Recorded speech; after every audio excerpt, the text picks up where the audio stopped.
G'day, and welcome to the Stream of Chaos. My name is Dave, and I will be your keeper of arcane lore for this session of Call of Cthulhu. Today, I am joined by James and Jackson as we resume our playthrough of A Time to Harvest with Chapter 6, heading into our finale session next week. Art and Alex are not joining us this session for reasons that should be apparent for people that have seen the most recent, but they will be back with us for the finale with the new investigators that they created along with the help of Twitch chat last session. So if you'd like to get your own copy of A Time to Harvest, you can pick it up from chaosium.com, and if you want to see any of our previous episodes, they are all included over on the YouTube channel, so head over there. Additionally, we have recently launched, I guess not so recently now, but we've launched a Discord for the Stream of Chaos where people can hang out and chat. There'll be links to that in the chat as well as included in the YouTube description and in the Twitch description as well. I'd like to thank Roll20 and Sirenscape for being great tools which we use to improve our games. And without further ado, let's jump into tonight's session. Katie and Chaz, you have just emerged from the mouth of one of those tall, long tunnels that weave through the mountains. You have fled the base behind you, and you have left Seb, who is waiting in the mouth of the cave to chart his own passage down the mountain to safety. Katie, you have been recently reinvigorated with the magic of Seb's will, and you can see those growths beginning to spread across your arms and torso. Woods, dark and wet, spread out before you, and they fall down steep ravines, rolling towards Cobb's Corners far in the distance. You do not know exactly where you are. You left from a different exit than the one you came in, but you know where your objective is. You just need to find the way down. I'll pass to each of you to introduce your investigators after this long, terrible night as you ready yourself to soldier further on. James, could you begin, please, and introduce Katie? Certainly. I am Katie Wilkes. Katie began as a reclusive, shy bookworm, the nerd of the Miskatonic University cohorts she was part of, and over the many sessions of this campaign, she has become a fierce action hero. She is now, thanks to her skill in criminal matters and being able to sneak around and lie her face off, she has managed to twist things into her favor, and now bedraggled, injured, held together only with magic, with a gun in one pocket and a baton in the other, drenched hair around her face, very grudge style. She continues to trudge down the mountain towards her destiny. Fantastic. Thank you, James. And next to her, Jackson, can you please introduce Chaz? I'm Jackson, and I'm playing Chaz Dedrick, who's seen better days. But, his army jacket's still in one piece. His various kind of guns and weaponry are somewhere nearby on his person, and that's all he needs. Just his brute strength and a little bit of firepower, and he'll carry on until he can no more. Fantastic. Both determined to see this through. So the two surviving members of the original student trip that went out to Arkham, the two surviving members of the return trip, including soldiers and everyone else, you now walk down through the woods, sliding over wet stones and slick mud, occasionally stopping to catch onto a tree to make sure you don't tumble further down. Chaz, you are beginning to sober up. You had your last slug of liquor a long time ago, and although you may have secured a single bottle somewhere on about your person, when the rocks fell, it will have been broken and smashed inside the jacket pocket it was secured within. What is your strategy here, Katie? Are you stopping to try and find a place to pour back over the map once more? Are you just relying on descent will get you there eventually? All right, so I think that it's a little emotionally charged at the moment. We probably get away from Seb and we just stagger for a while in the cold and the wet and the miserable rain. It's not comfortable, but it's that moment where to have to actually think and decide what's next is so overwhelming that you can't bring yourself to do it. So for a bit, there's no plan, and then bit by bit, we'll probably broach the subject. We've got to figure out something, right? We've got to find a way loosely down to Cobb's Corners, and neither of us are skilled survivalists, so it seems like we've got to find some kind of natural feature, either a road or a river or something that's going to get us in the right direction. Yeah, so you've got the waterproof map that you were given a while ago with the approximate pins of entries, and you think you know the one you might be at, but the problem is this is all unexplored terrain. Previously, the other entrance you went up to was the one near the dig site that you'd been to previously. While this one, you know approximately where you are, approximately where you need to go, you don't know what features might be in your path, any dense thickets or shallow cliffs. Additionally, even once you get down to the bottom, it's a long way into Cobb's Corners and you're exhausted. You might want to look into securing a car or any other supplies that you can find as well. Do you want to take a look at the map or... I would love to. Let's take a look at the map and figure out some kind of itinerary here. So we I'm stop showing us... beneath the tree and spread it out with big, thick raindrops. All right, I'm showing the map to the viewers as well now. Okay, so perfect. You guys are approximately somewhere up. Nope, not there. Sort of somewhere up here-ish. This is where you will have exited from. Cobb's Corners is down here in the far right. Natural features you're looking for would probably include this tall river. Okay, well... I just realized I've got to make one change. Hold on.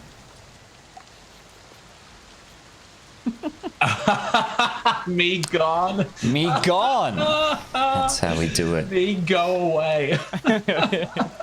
Me going. Me go going. back to me gone. The strange planet you came from. All right. Brilliant. Okay.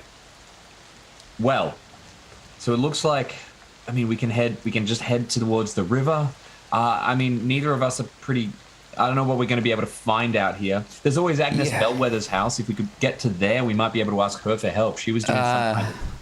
I don't know. From what the sounds of... it went a bit over my head. But I think she wanted to be left alone, is the impression I got from Sib's conversation with her. Yeah. Is that right, Dave? Do I remember that right? She'd had enough. She didn't want to be bothered anymore. She wanted to be left alone, but... She's acting strangely. Maybe she didn't want to be left alone by us. And there's always the chance that they've come for her or something like that. If we can interrupt them trying to scoop her up or, arrive to an empty house and find that weird black cat that might be able to help us, maybe we can... I don't know. It's I gotta say, I think we're in trouble if we're going to expect the cat to help us. Well, yeah. I mean, at this stage, I'll take any kind of friend. Look, we need to take the most logical route here. We need to head east. We need to head east until we hit something. And eventually we'll hit the river one way or another. How do we tell east? Town. Is it like a moss on the side of the tree kind of thing? I don't know if any of the compasses that I'm in survived the rock slide and the...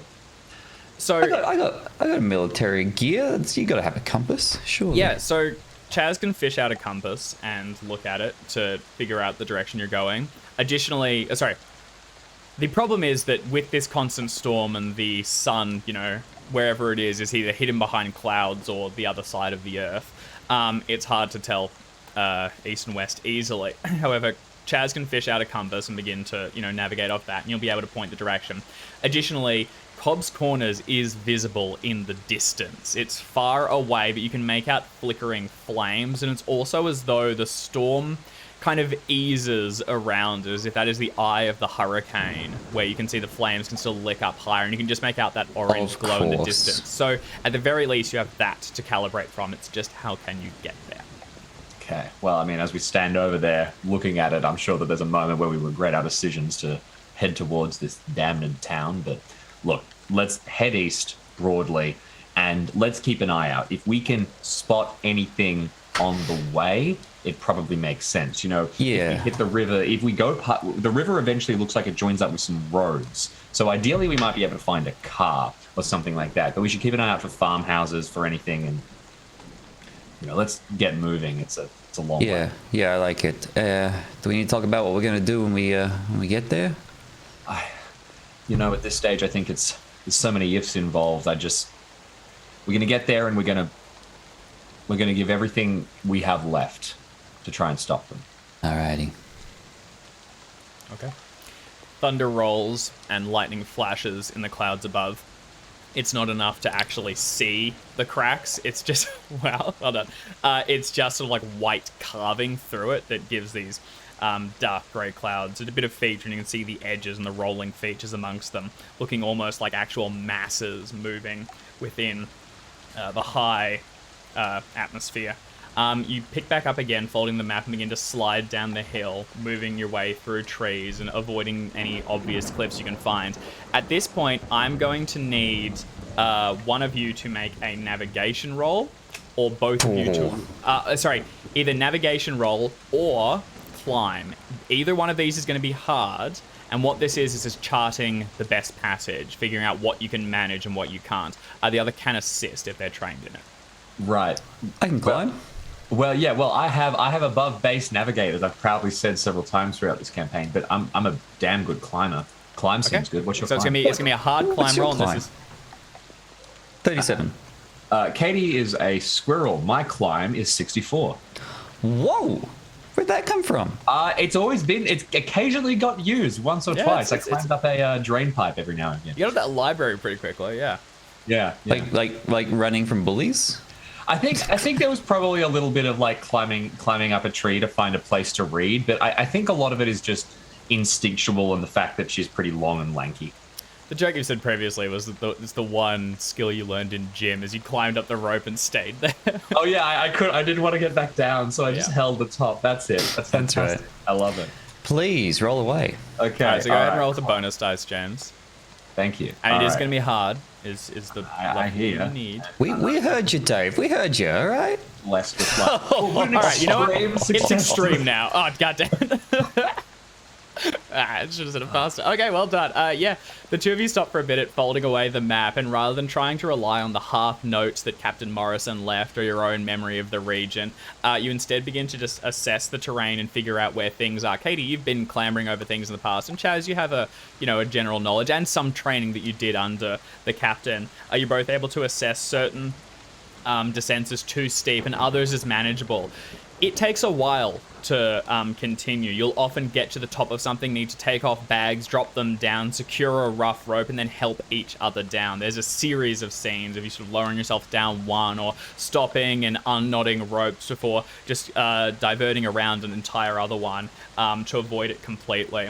Eventually things begin to flatten out once more, and the trees have more to grab onto than just the occasional outcrop. Here you're in thick woods, and you're beginning to weave between them. There's no moonlight or sunlight filtering down, so all of this is done by your thin torch beams that sort of slice through the woods, catching shadows on branches and sending that inky darkness back behind the tree line. Can I get you to both now make a survival roll as you just push your way through these final things, and you're listening for the sounds of the rushing river? At this point, it's probably been several hours. Have we noticed anything particularly unusual with this evening and with the beacon lights that are in the distance over Cobb's Corners? We're not seeing like a strange vortex forming in the air or anything like that, or, feeling rumbles in the ground or... Yeah, so you get to one of these points where there's a small glade in the trees, and you unshoulder your packs to take a moment to breathe. You would have stashed a couple, granola bars and equivalents like that, and as you're chewing on them and drinking from a canteen, you look up towards this storm that's forming. It formed hours ago. It feels like a day or more ago now. It's been so long, and it's almost impossible to track how long it's been. It's thick grey clouds that swirl up and around Cobb's Corners, and there's definitely an eye beginning to form. Or that has formed, that allows the fires around Cobb's Corners to grow. It's not a natural storm in any way.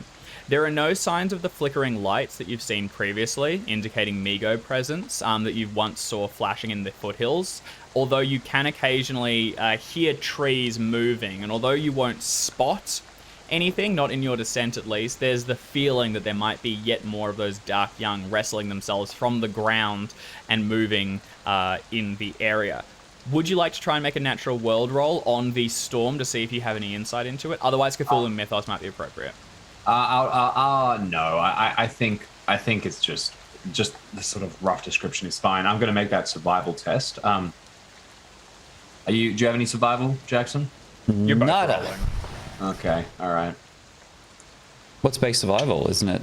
Oh, come on. Come on. 30. Fumble. I have not typed that in. I'll just roll a D100. And I have fumbled. That's a success 3. That's an extreme if it's base 30. Okay. That's Wait, gonna be enough. base 30? That doesn't sound right. It's not base 30. I put a couple of points into it, but that should okay. still be an extreme. I I think believe it's that. maybe 25. I think it's like 1 off an extreme if it's off an extreme. Do you spend a single point of luck? Will that help? I'll take off Katie's fumble and just give her the failure. Sold. So this is enough. So as you're both now pushing through the tree line, Katie, you're exhausted from having been heaving these backpacks around, sprinting, and you're kind of still pushing yourself on. There's this feeling that if you stop and wait for a moment, because you don't know the scale of the disaster you're approaching, lives could be lost, people could be dying, you just don't know. And every time you stop to take a rest, there's this sort of, okay, we have to get moving as quickly as possible. You're exhausted, you're cut, you're scratched, you will take a D4 of damage from just pushing through brambles and occasionally stumbling into thickets.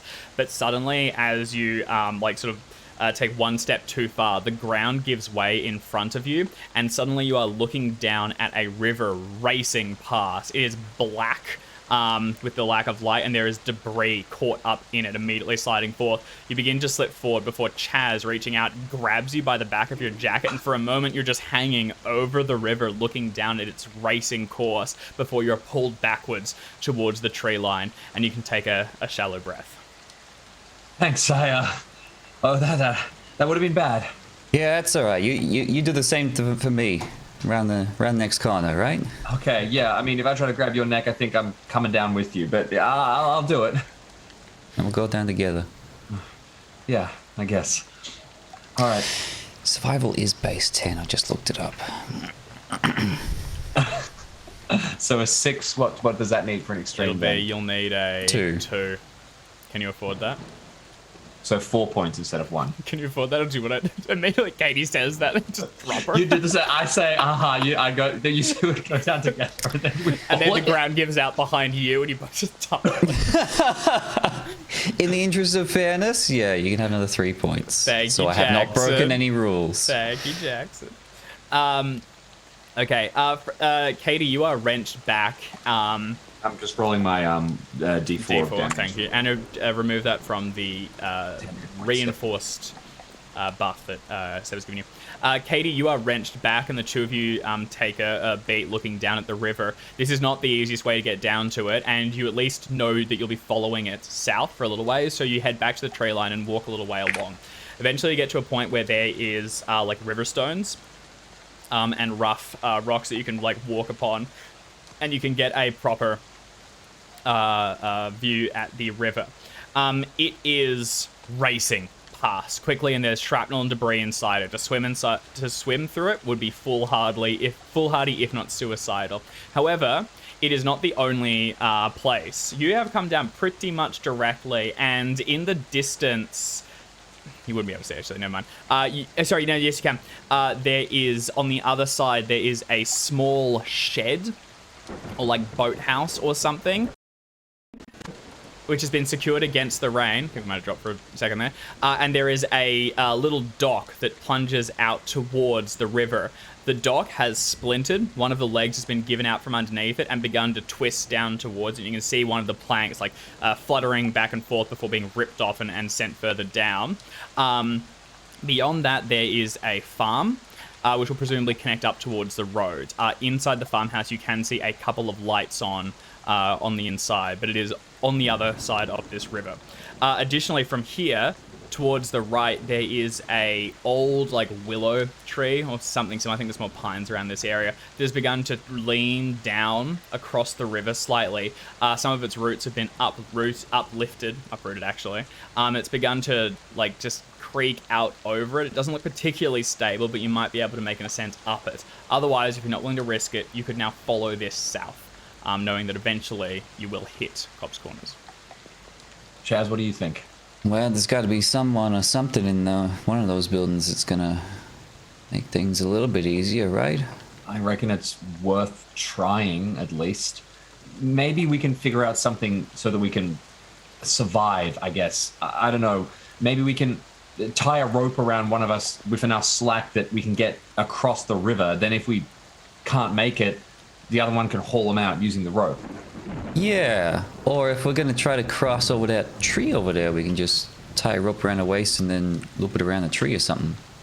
Yeah, I mean, it all comes down to whether we can tie smart enough knots or whether the tree doesn't break more. But yeah, I guess I think Captain taught me a few knots. I think I know what I'm doing. Yeah. Okay. All right. Well, I'm happy to try and scramble up a tree. Let's go for that. Okay. You said the boathouse was on the other side of the river, right? It's on the other side, that's right, with a little dock that's begun to get busted up. You can see just on the inside there'll be like a run through for a small like dinghy or something to be dragged out and for fishing and things like that. It's pretty basic. But it's a larger shed. It might contain some other tools.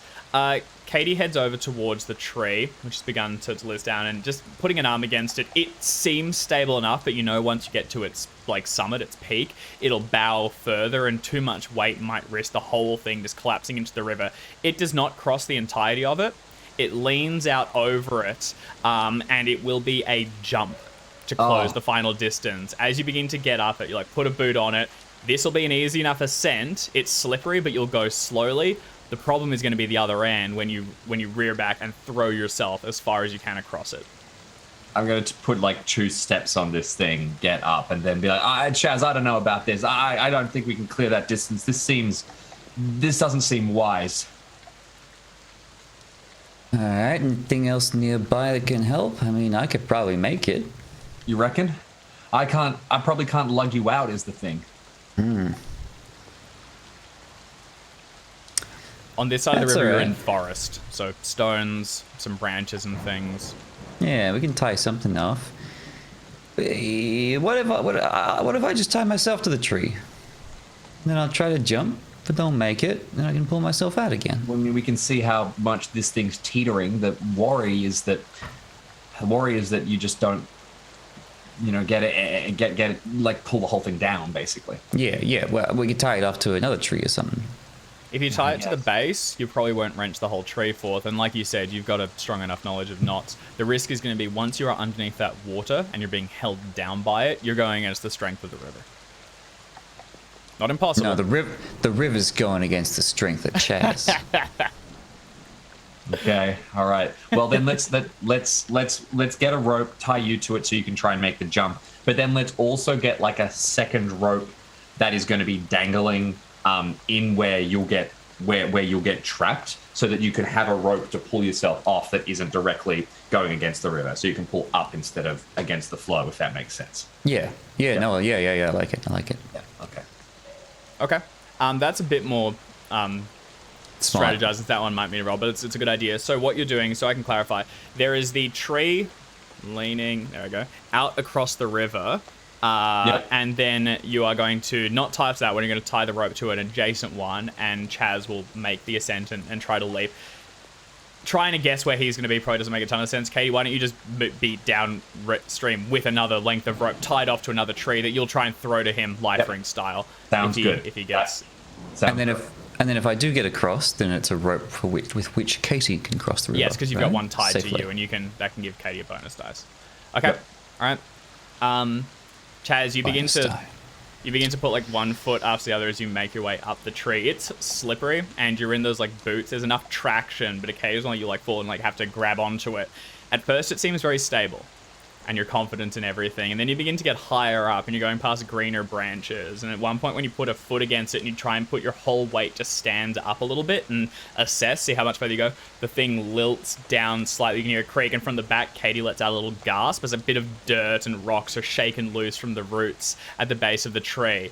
You sort of pause, holding, and then begin to inch forward, like army crawling on it towards the highest point. From here, you stand up, wedge one boot into one of the trees, and begin to rear back.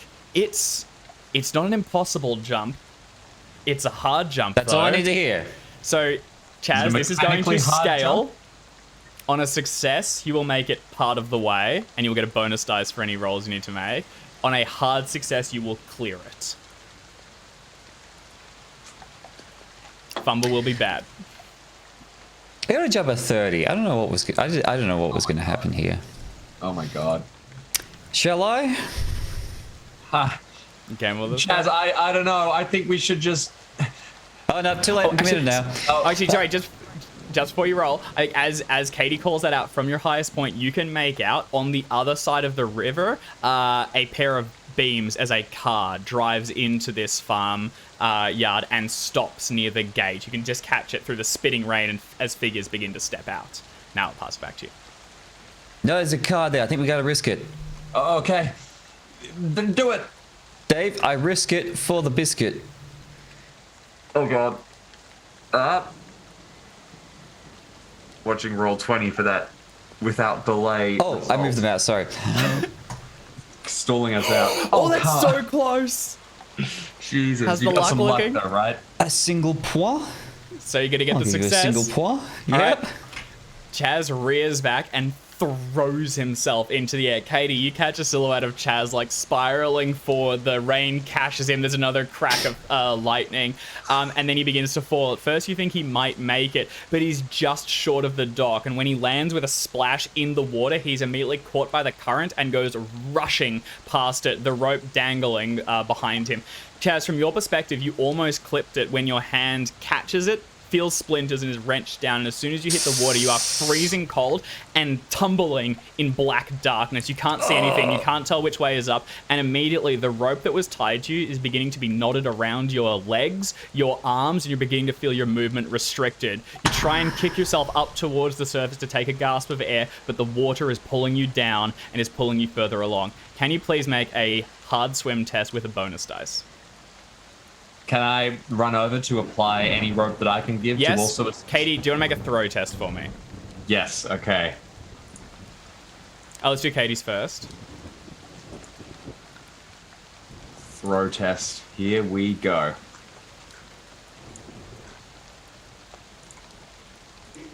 That would be a miss. You Tumbles toss into it. the water and- You like hurl it across, but the rope just catches along and is immediately swept past it faster than Chaz, who is fighting against the current. Unfortunately, it won't be enough. Bam. Okay. I mean, bam. Oh, also nice. Is that enough? 3 points of luck. You need a hard, unfortunately. Oh. Oh no, yes, you do need a hard. Although I will mitigate it on a success, but a hard will get you out. Alright. A normal 8. success is Will a hard get Chaz Get out me on out. the other side or back Yes. No, hard success is you complete the journey. A regular success will just be you're continuing to go further downwind, but you minimize Burning the a lot of negatives. luck. 18 down to 7 is 11 points luck. I got 15 left. Oh my god. We got 1 session left. I'll get some more back. I mean, this you're feels definitely like failing that you're luck doing roll. a lot of damage if you fail this, and otherwise, I mean, I feel like we're pretty invested here. I'd say. Yeah. It's sustained is the thing. So the damage is you getting held down and possibly beginning to asphyxiate as you're held underneath the water and tumbled by stones. So it's it's increments of smaller damage and Sunk cost. Get me Okay. out of this river. all right. Chaz goes down, spiraling underneath it. Katie, you throw the line to him, and if it lands where he is, you don't know because you can't see him. His rope suddenly snaps taut further along, and Chaz, where you are, your feet begin to spiral out from underneath it before an arm is able to grab onto it. And Katie, you can see is the other arm land onto the riverbank as Chaz just pulls himself bodily out of the water and up towards the surface on the other side. He's gasping for air, rolls over onto his back, and there's river stones and things all around him. Already, a couple of bruises and things from just the other shrapnel that was carried along by the currents. But you have made it to the other side. It's easy. The car. Just. I'm glad you're okay. You are okay, right? You're not. Okay. Never been better. Right. Yeah. Go. Try and check who they are, or should I just come across straight away? No, I'll tie you off. Let's stick together, all right? Let's get to the same side of the river. First priority, stick together. Okay. Okay. Yep. So Okay. you're holding the rope that came across with is the idea that one's tied to the tree line. You untie the one that's to the tree line, tie that to Katie. Then Chaz, you hold this rope and, again, tie it around a tree or something. You lifted a car out of the river current. You can lift Katie out of it, and then you'll just heave on her if she goes in. So I'll give her a bonus dice on the jump, and if she goes in, you can try and strength test to help her to come out. Yeah, well, she'll jump, but at the point where she jumps, I'll... You're going to wrench her through the air. And right? to be clear, you loop your end around a tree as well. Oh, yeah, of course. So that it doesn't get yanked out of your hand or something. Yeah. All right. Okay. All right. So before you roll, Katie begins to go up the tree. You've got a lighter frame than Chaz, and you begin to pull yourself inching along. But as you get to the highest point, when you stand up, the whole thing lets out a creak and drops about 6 inches down towards the river current. You sort of latch onto it as you're a lot closer than you were a moment ago before, again, trembling to stand up. Well, if it goes a bit, Dave, we got to go the whole way. I go, and jump, and then it falls as I go tumbling through the air. Surely. Better. All right, go ahead and make your jump roll. And as you leap, the tree falls down into the river and begins to be swept past.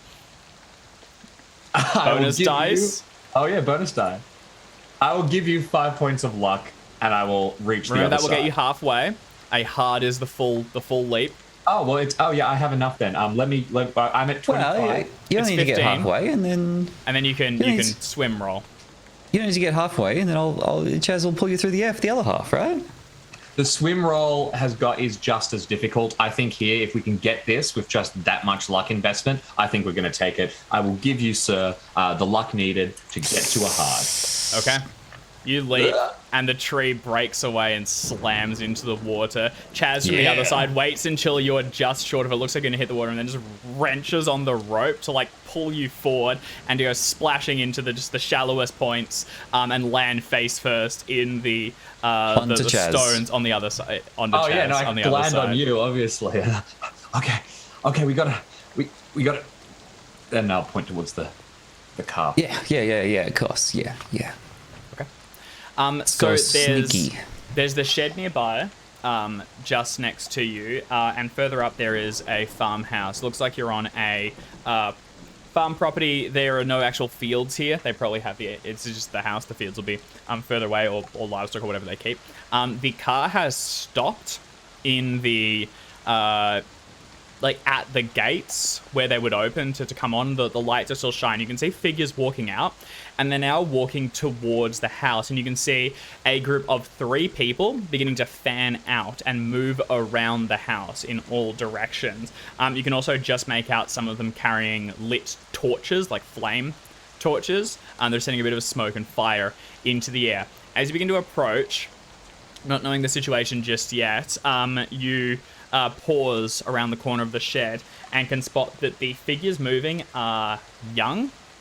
Oh, no. They seem to be shorter than average, and one of them, a girl with pigtails and spots of acne that you can catch in the firelight, is calling out to the house. You can hear her going, Jonathan, come out. We know you're in there. You have to join us now. This is your last chance, or we're going to get you out. And the others begin to... one more kid, a larger one, gets away from the back of the car and hoists down a steel drum of presumably lighter fluid or gasoline and begins to drag it across towards the house. Chaz, instinctively, when you get down, you begin to reach for your weaponry, and I need you to make a firearms roll, as since you've just been drenched, some of your rounds might no longer be functional. It's all good. It's all good. You're well trained, mate. You're all right. Yeah. It's in the waterproof bag that the captain got you. That's signed. Yes. It's is that the case? Am I all you're good? Good, man. All golden? You're good. You're golden. Nice. All right. Well, do we want to tangle with them, or we just want to get in their car? Yeah. They're about to light that thing on fire, and that's going to be a distraction. Headlights are still on, so that thing's still running. We loop round, long way, get to it. We leave them here. I don't like it, but I like it. All right. Okay. Let's go. We can stay in the dark. We don't need to light torches. It's raining. It's a storm. Everything's in our favor. Get ready. It's gonna be quick. Okay. You begin to get around the edge of the shed, and you can spot the car. The big kid drops the canister down and begins to haul it across, and begins splashing it across the front of the porch. The upstairs window opens. There's wide ones pulled in and yelling out into the storm. You can see there's an older bloke, overalls, full bit. And he yells out, "He ain't coming, and he ain't playing with you and your damn rituals. Go on, get out. I seen what you done to the other houses, and you ain't gonna do that here." And then he lowers a shotgun from the window, and there is a bang as he fires down towards the scattered kids. They scurry back and away, and it seems the shot has missed. And now, as you begin to move around to the car, sticking low and moving along the fence line, you begin to hear giggling from them, laughing as they begin to mock the farmer, going, "Missed me! You missed me!" And then the other one, the big kid, goes, "Burn them out!" And they begin to throw torches to the gasoline. From inside, you will hear a scream of terror. Oh my god. I mean, what do we do here? We can't stop, can we? We gotta get the car first. We can help if we can, but we have to get the car. Yeah, all right. Let's just start with that. Okay. You move around to the fence line. The fire is lit and begins to spread across the porch. Kids are dancing around. The man from the window tries to aim again and takes another shot, but misses. And at this point, if you want to make a flat run for the car, it will be a stealth roll. I think makes the most sense. We're pretty sneaky. Look at this. And it's raining and everything. Both of you go ahead and take bonus dice. Here we go. Fail from me. Second roll. Bonus die. Oh, come off it. No, 89 and 99. Okay. 17, that's hard. You time your exits. What would a push look like? Okay. So currently Chaz is going to make it, and you will stop on the other side, not at the car, separated from him. A push is being caught mid-sprint towards it and being intercepted, not arriving, being spotted halfway through, and someone can step in the way to prevent you arriving. Prevent both of us or just me? Just you. Chaz has cleared the distance. I'm going to go for it. Okay. All right. You will keep the bonus dice. Yep. Here we go. Here's the push. That's a success. Yeah. And that's a hard success. Well done. Okay. All right. Chaz makes it away, and then Katie, you time it until one of the kids actually is just beginning to look around, and when his back's turned, you have just a minute to flash across the field, staying low and getting to the car. Chaz opens... which one are you getting into the driver's seat? What are you guys doing? 20 drive order? I think that's base. I'm 20 as well. My instinct is, Chaz, you arrive first. You I'll just go throw there yourself first. towards I'll probably it. jump in there. Yeah. Chaz, you swing around, and this car was very pointedly parked, like at an angle to block off this gate, so no other car could come and go. You move around the front for a moment, obfuscating the beams that no one notices, and you get into the car. Engine's still running and everything's working. Katie, you run towards the back and slide in, and just as Chaz is beginning to position himself, seatbelt on, check mirrors, everything. Katie, you look back, and in the tray of this, ute, there is a goat, which has been secured by a rope to the back of the tray, and it looks straight at you with those hourglass eyes. It goes, meow. Oh my god. Okay, this is terrifying. We have to get out of here. I'm going to grab your shoulder, Chaz, and say, go, go, go. And if you agree, and we'll start spinning out, I'd like to put on my best, what I presume is, prepubescent Jonathan voice and yell, "You won't catch me!" At the kids to try and draw them away. Okay. I like it. Make a... Fast talk? It's acting, really. But I can see fast talk. And you know what? Here's the thing, Jim. They heard the guy shooting. They heard the scream from inside. This is going to give them pause, not necessarily... Right. Oh my god, he snuck... Because it's fast talk. This is just enough to, distract them for a moment. They look at you, they go, hey, someone's also in our car. Could it be Jonathan? You two stay here. We're going to go. This isn't probably a full sell. Look, if it helps, it helps. What I was going for is I was hoping they actually hadn't heard Jonathan, and they might think that Jonathan had gotten the car and was leaving, and that it was just the dad in the house or whatever. Yeah. But, I'll do... at this stage, I'll do what I can to help, and this is it. I might not even succeed. So here we go. Go ahead and make a fast talk roll. That's a fail, I'm afraid. Okay, you yell out, but your voice is a woman's, and you don't know this man. You take a swing for it. He probably sounds a bit like this. And as you yell out, the big one, who's just finished like splashing gasoline, turns around and points a fat finger at you and goes, "There's someone in the car." He chucks the gasoline towards it, reaches inside. You think he's going for a gun, and he pulls out this like butcher's cleaver and begins to sprint towards you through the darkness, his hair plastered down across his scalp, running like the fucking Terminator, and coming at you at speed. Oh my god, I'm gonna start patting Chaz's shoulder and wind up the window and go. This kid's just running at you at Chaz. Go ahead and make a drive auto roll. Oh no, As I you was reverse hoping you back wouldn't out. ask for that. Oh, come on. Okay, you begin to back out. The wheels are spinning. You are moving. You reverse. You're reversing at first though, and the headlights catch this kid charging towards you. The others have paused and they're looking around. They don't seem to be chasing. They're just holding their torches aloft and watching, eyes glimmering in the darkness, and occasionally you can still hear those giggles.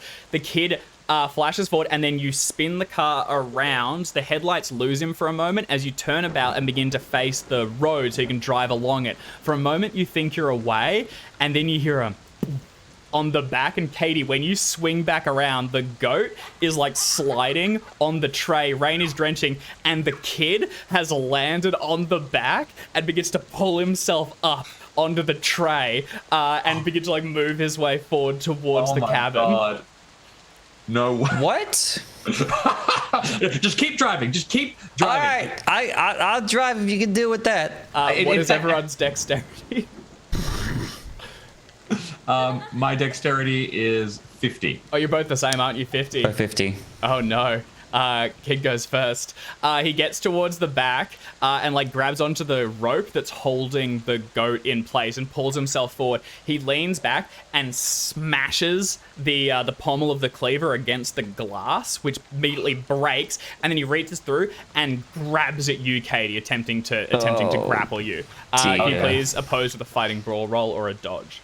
All right. What is his build? Build 1. Build 1. Build 1. The kid is build 1. Yeah, Jesus. he's like a teen. He's like a big, stocky 17-year-old or something. Yeah. Oh, okay. Right. Okay. That makes things slightly different. This is the big I'm boy. also build 1. I will oppose this. Oh wait, he's grappling me though, so this is a contest. This is not. Yes, so that's right. I do succeed on match in this circumstance, right? I think dodge to succeed on match. I think if you Right. I thought That's how fighting we'll do it. brawl when it was. let's in just the do it new- this way. Dodge if you want to win the break. Fighting brawl if you want to All right, do dodge. something on the break.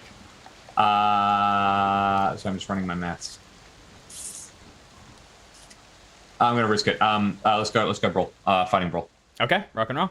What are you hoping to achieve on it? Do you want to just deal damage to him if you win it, or do you want to just I throw am going him to, backwards? try and and chuck him off. Crack him off the edge of the thing, just like Okay. shove him sideways so he tumbles off. Awesome, go for it. Make your roll first. So if you want to burn any luck.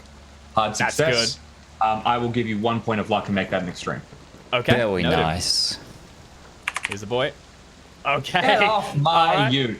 He like slams the thing into the side of it, breaks the window and reaches down to grapple you, but you're able to wrench his arm through like the jagged glass and things, twist it, and then he like hits the side and begins to tumble backwards. He will just catch onto the side, but he is now very vulnerable, holding onto the edge of it and trying to pull himself back up.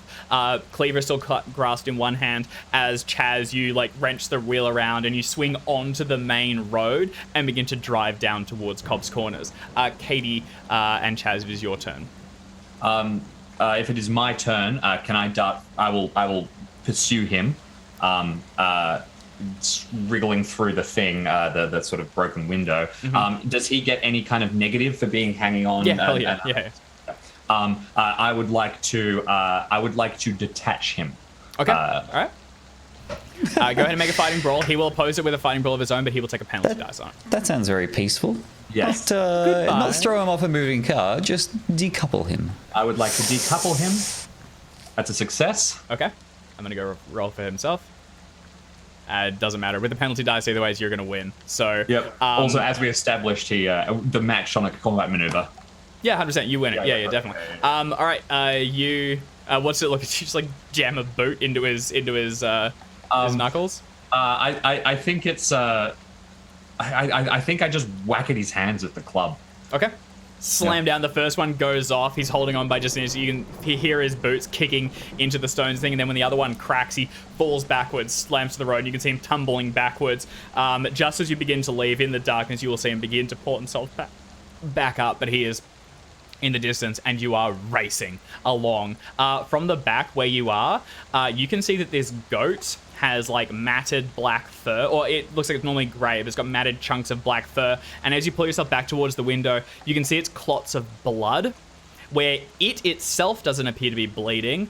It's had blood poured onto it in places, just like weird clumps and spots of things. And it looks up again and goes, Oh, weird. Once we've got a good distance from the kid, I might suggest to Chaz, do you want to just break and I'll let this goat out? Yeah, whatever they were planning for it, I think it's going to be in its interest we let it out. Okay, hit the brakes. I hit the brakes. And I will cut the goat free and then slap it to get it off the tray as well. Sorry, decouple it from the... that decouple is specifically to hurl children off moving vehicles. You're going to decouple... Oh, the goat's also a kid. That's funny. Yay! Hey! You're chucking kids off trucks. You slice it open and give the animal a smack on the ass. It, like... Its hooves aren't really made for the backs of utes. It splays a little bit, but eventually lands to the ground. And when it does, you stand up and realize you are right next to the turnoff towards Agnes Bellweather's property. Oh my god, we have made it good distance. We are in a car. Very quickly, I'm going to interrupt and say a ute, as chat raised, a ute is a truck or what's a utility vehicle. Utility vehicle. No, it's a pickup truck. Yeah. Is it? I thought, okay. Anyway, it's also a fairly. I think that's an Australian invention. That's one of our big wins. Chat said that for those who aren't Australian, a ute is a... yes, sorry. Thought you were comparing with me. I was like, yeah, I know what a ute. Yes, sorry, my bad. Forgot those out. Yes, a truck is originally they're like normal cars. They've just sawn off the back to turn it into a tray. So they're like light trucks, yeah, for hauling shit around on farms. Yeah. Good clarification. Okay. How would you? I reckon we try Bellweather. We've got a car now. It makes sense. We can make the trip easier. And I guess we got time. Might as well see what she's up to. Okay. All right. Let's head down. All right. Turn off the road. Head towards Bellweather. You turn off. You're moving. You're not really moving at a ton of speed now because you're cautious of the road, and there are things dropped in the way several times. When you turn off onto Bellweather's property, you will cross a small bridge with which the river races underneath, and begin to drive up towards the edge. When you get to the gate, which previously has been kept closed, you will find it open. Not broken, but just ajar and creaking slightly in the wind. So what's our play here exactly? What are we asking for?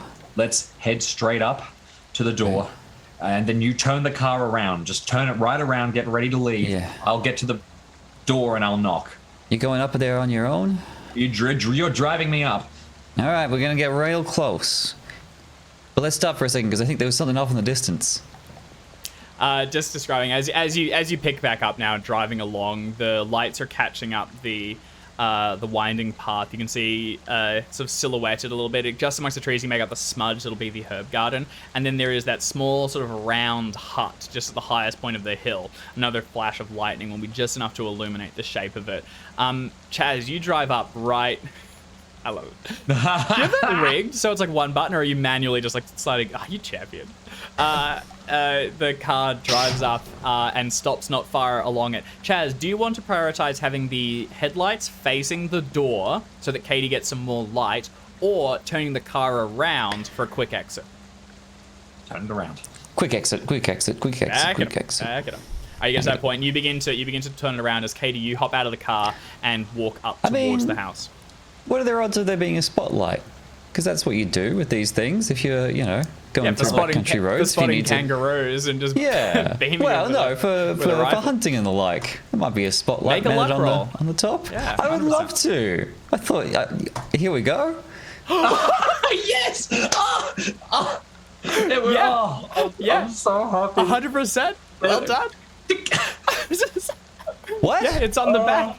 It's right there. What? That's so good. Make a I luck wasted roll. that on a spotlight. Dude, waste? No way. Flick on the spotlight. You're getting a quick exit. I'm getting a light for whatever nasty's about to jump out at me. So the spotlight is fixed onto the back of the tray. You could possibly detach it with a liberal breaking of things, or Chaz could mech repair it. But currently, what it is it's on a swivel, so you can turn It's around like a pointing full things. swivel. It's also quite powerful. It'll cut through the storm. It's like a searchlight. That said, Yeah. Chaz, you kind of need to actually. The window is broken. You could kind of like just put your knees If I on the need seat to, and yeah. lean through and point it around. And then worst case, you just drop it and get back in. So yeah, 100%. Oh my god. All right, as That Katie. is- This spotlight better save the goddamn campaign. I'm taking this spotlight to the center of the earth. As Katie hops out, Chaz leans back through and will start the light. When it's first lit, it's facing sort of up, and when you turn it on, it fires up and into the clouds. And Chaz, can you please make a spot hidden roll? Spotlight hidden. I get a bonus? No, No, you gotta, you get a gotta- penalty you gotta- dice. All right. Thank you for ordering. For a moment, you see something moving through, possibly like another one of those Migo heading away, but it's much larger. But then the spotlight loses it, and you swing it back around. I was flag at this point, Chaz, you are sober, or you are about to become sober if nothing changes. That's fine. You can feel it coming. You swing the spotlight down and track Katie as she moves through, or just in front of her. It's kind of awkward. Like, you got an arm through and you do it kind of backwards, but you're tracking Katie as she heads. Oh, no, sorry. You face backwards. You reach through. Yeah, it's actually easy. You fire it at the door. Katie, as you begin to walk up, you can see all those dangling like charms and things that were hidden around that were secured around the outside. A few are still like moving through the wind, but there's less than there were, and you will find on the ground, scattered and sort of rolling slightly with the storm, are yet more that have been either blown free and swinging to drop around. As you head up towards the stairs, you will spot that the door is not locked and is also slightly ajar. I'm gonna stop, like, down in the bottom of the steps leading up to the door and kind of prepare myself. And I will yell at the top of my lungs, Miss Bellweather, it's Katie Wilkes. We spoke. We've dealt with what was out in the hills, and we've killed one of the monsters from Cobb's Corners, and we're going down now to stop everything else. If you want our help, now's the time. Otherwise, we're going to drive into that town and put an end to it. Call out. There's a moment you're standing under the eaves, free of the rain, and it's quieter here. Can you make a listen roll? Sure. Fumble, I guess. Okay. You can just make out the faintest meow of the cat that was inside, calling in response. If you want me to be drawn in by the fumble, I'm very happy to be. But my instinct was going to be, look, if there's no response, there's no point staying. Up to you, man. Up to you. Okay, I think You've already left. Go for it. Yeah, I think let's have me drawn in. I hear the cat and maybe I can just take a peek, and I'll head towards the door and just nudge it open a little. All right. You push your boot against the door and slide it open. Chaz's light picks it up easily, and you can see that I've got a rifle unholstered by this stage. Okay. You can see that the lock was forced, broken from the inside, and you push it ajar. On the interior, there's signs of smashed furniture, and the rug that obscured the trapdoor has been wrenched free. That bowl that she used to sort of divine portents has been smashed, and water pools across the ground. You think you hear another meow from the cat somewhere inside, but you can't spot it. You can't see it moving through. And now everything is stark because there's the white line of light from Chaz's spotlight, and then your natural night vision can't adjust to anything else. Take a step forward inside, and then you see a figure seated in a chair over in the kitchen little area. You walk forward and you click on your own torchlight and slide it up across it. And you will see Agnes Bellweather seated in a little simple chair. Her arms are tied behind her back at the wrists and appear to have been broken. She's dressed in a very simple dress, and her head has been severed and replaced with that of her black cat, which is twisted slightly to the side and staring at you through the door. Oh my god. Can you please make a sanity roll? Yeah, I was going to ask. Oh, Jesus. These kids. These aren't good kids. That's a fail. Take a d3. These bloody kids. You can almost single point. You think you can almost faintly hear giggling as you leave, and you will spot boot prints, small, a couple of larger ones, but the majority small, and it appears that they have headed from here to the woods out the back. But you don't know when this happens. Probably heading towards that shrine that they found. Going to the woods. Like, I'll come in. I'll get in the car with you, Chaz. She's dead. They put a cat's head on her head, and looks like they went to the woods. God damn. Hey, you can't drive to the woods. That doesn't work. Maybe they left a car here. Yeah, we already got one. Can we do? We could do a quick look. I mean, we've abandoned 3 of these kids in the middle of the woods. They're gonna have trouble getting back. If we can do a loop around this place, find their car, and I don't know, slash the tires and knock out the headlights. Yeah, I guess you're right. We might be able to stop 3 more of these cultists. It's not a bad idea. We don't want to get them back to town. Is there a chance there were obvious tire tracks before we got here? No, they do not seem to have been obvious tire tracks here. Actually, and with the storm as well. You can make a track roll. I guess now that you're looking for it, you could try and search. Do you both want to roll, or one of you can roll with a bear or dash? Sorry, was your track any better? You started. You rolled for bonus die.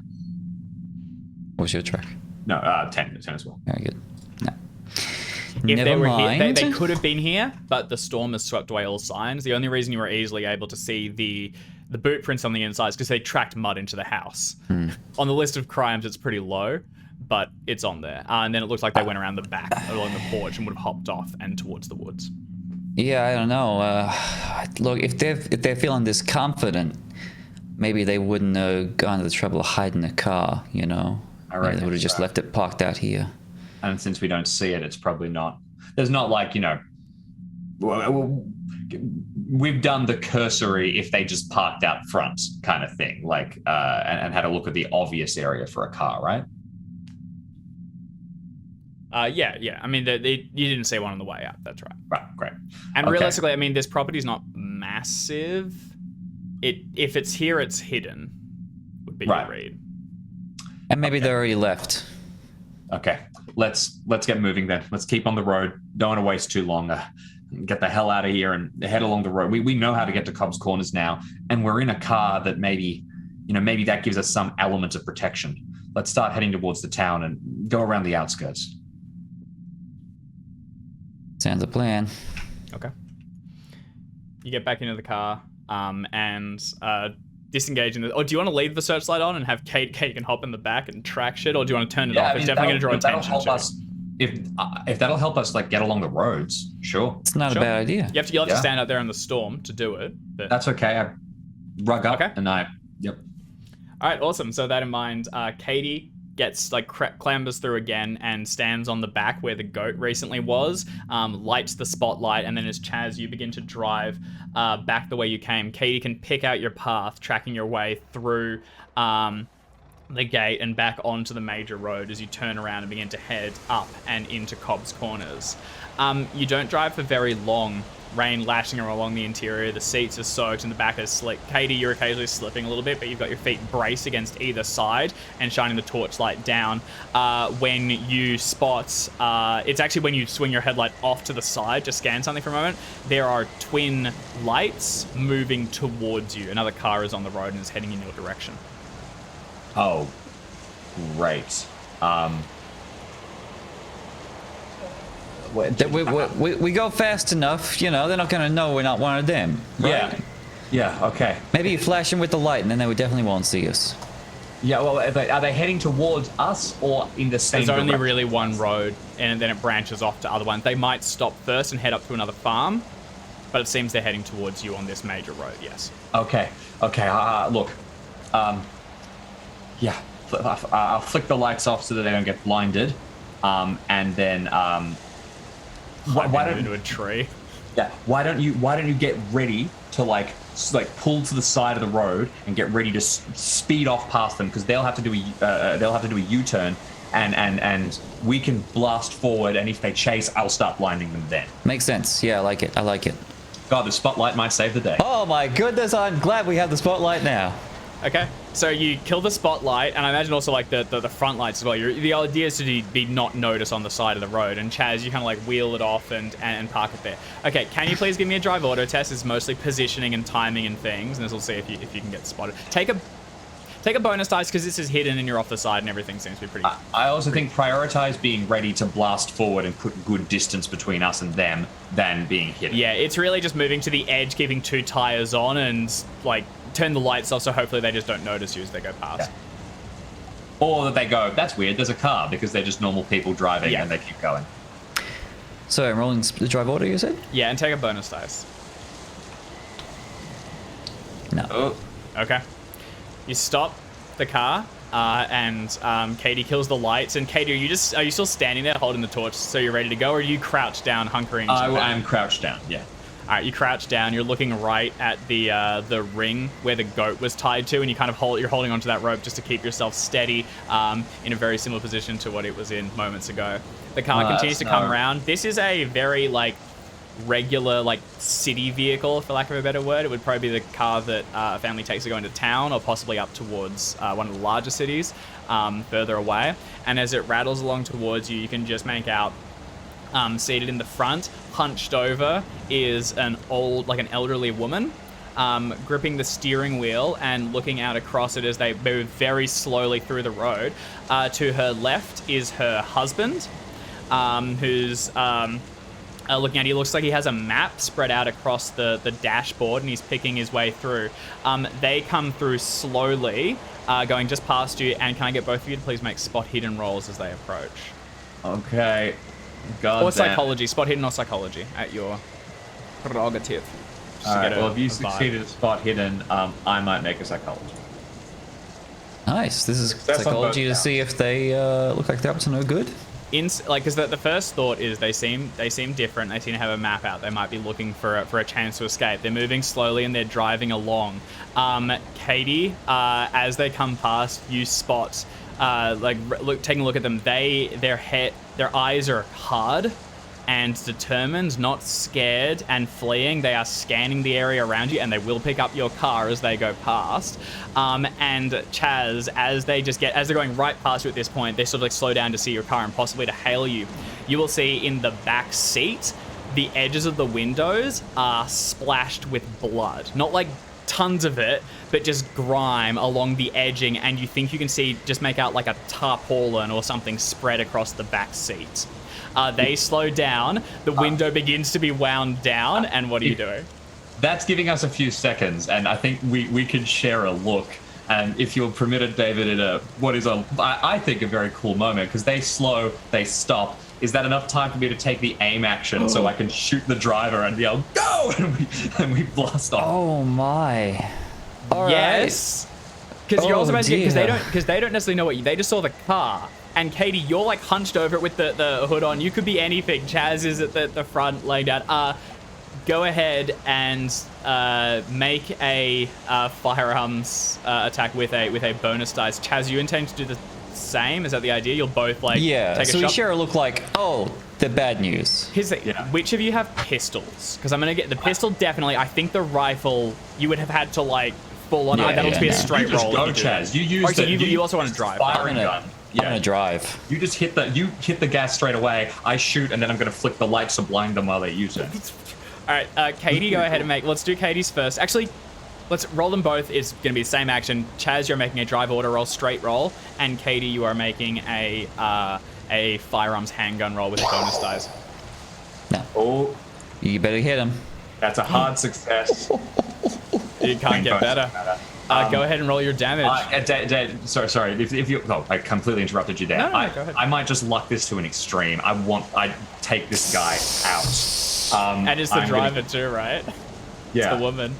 Okay. Yep. Go ahead and roll your damage. Yep. I'm doing it. And it's impaling. So what is your weapon? It's a D10 plus 2? Yeah. So 1d10. So it'll be 12 plus a D10. You know what would be messed up? What's that? If they weren't cultists. we succeeded the thing. They were determined to save as many people on their way out as possible. They're medical professionals.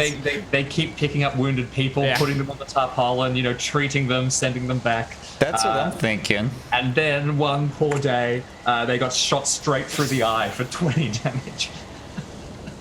Katie, you just spin the gun out and then standing down. You had it holstered out of the rain underneath your poncho. You cock the hammer back, stand up, flick on the spotlight, swing it around, and just blast this dude as the high beam fills his eyes. He can't see anything. Oh, sorry, it's the woman that's driving. She can't see anything. She looks around. She's got the glasses on, so they just reflect like mirrors, just white back at you for a moment. You squeeze the trigger, it goes right through one of the lenses, blasts out the back of it, and her husband is sprayed with blood and gore. As soon as she crumples down onto the wheel, the car rolls forward, and he screams out, "Mother! Mother!" And Chaz begins to spin the wheels and drive up and onto it. You get onto the road. It's slow and sliding a little bit, but the other person, even with the fail, they're gonna have to take a while to swap over people or to do anything that they want. You seem to be away, at least for the moment. Forget it, cultist. It's Cobb's Corners. Fucking hell. Really bad reference, but I'm going with it. The car drives for a bit, and you're getting closer now, crossing over rivers, and you can now actually make out the fire in the distance burning. At this point, Chaz, when your sobriety returns, and I should have actually done this a beat ago, you will earn the sanity that you did not earlier. At this point, you will now make an intelligence test to see if you can reduce it. So make an intelligence roll, and this is to halve the sanity loss. So regardless, you're still probably hitting about... I think you'd want to fail, yeah. Is the one I want to fail. Yeah, you want to fail. Oh, come on, Chaz. You remember, and the point where you lost it was when you were crouched in that corner in the Migo base with Katie nearby, and the two of you are able to just turn to heroics. Suddenly, as you're driving, you see the flickering firelight in the distance, and for a moment you're reminded of the flashing pulse of the Migo moving, racing past its speed. Katie from the back, suddenly the car begins to speed up a little bit. Chaz, you will take three sanity points, and you will trigger a bout. So can you please go ahead and roll a d10? Wait, really? Just like that? I'm outraged. Yeah, when the sobriety ends. 10, that's the best one. I assume. That's what they say. Should have this ready to go. I believe that's. Oh, I mean, you might be adding a dice to it. So, say a thing. No. All right. Okay, that works. Chaz, I'm having a quick look at your character sheet. Pay no mind to the man having a Leave my character sheet alone. You leave my character sheet out of this. There's all sorts of good things in here, My Jackson. character sheet never heard. No, it's not. It's half finished. I never went back for it. All right. So you've rolled a mania. This is one of the best ones. Do I need to make another roll for which mania? Or are you picking one for me? I was going to see if there was one that matches the recent events. You guys jumped the... Fear of bugs works all right. Do you want to go ahead and roll a D100? We'll see if it suits, and that can also stall for me. Oh, Bloody didn't stall very bloody wrong. Wow. It's mania or phobia that got rolled? It was mania. Oh, okay. Hey, this actually works all right. So you are mad for the time being. I'm furious. What has taken has gripped you completely. You have developed a new mania, and as you're going along this, you're thinking back to the children as they were burning down that house and they were giggling and laughing. And then you think back to the absurdity of the chance that you found this spotlight. It was a goat. And that, like, the idea that maybe Katie just shot an innocent. There's something, like, sick, but there's sort of a dark humor in it that trust us to find the only innocence of the road. I've closed it, so I've forgotten the word, but it's a manic compulsion to laugh. And giggle. That's freaky. It's a little creepy, Chaz. This will last for a little while. You are still basically you are finding the hilarity in things, and you cannot stop laughing as you continue to drive, giggling into town. Katie, what do you hear from the? Well, what's the first thing that's heard, Chaz?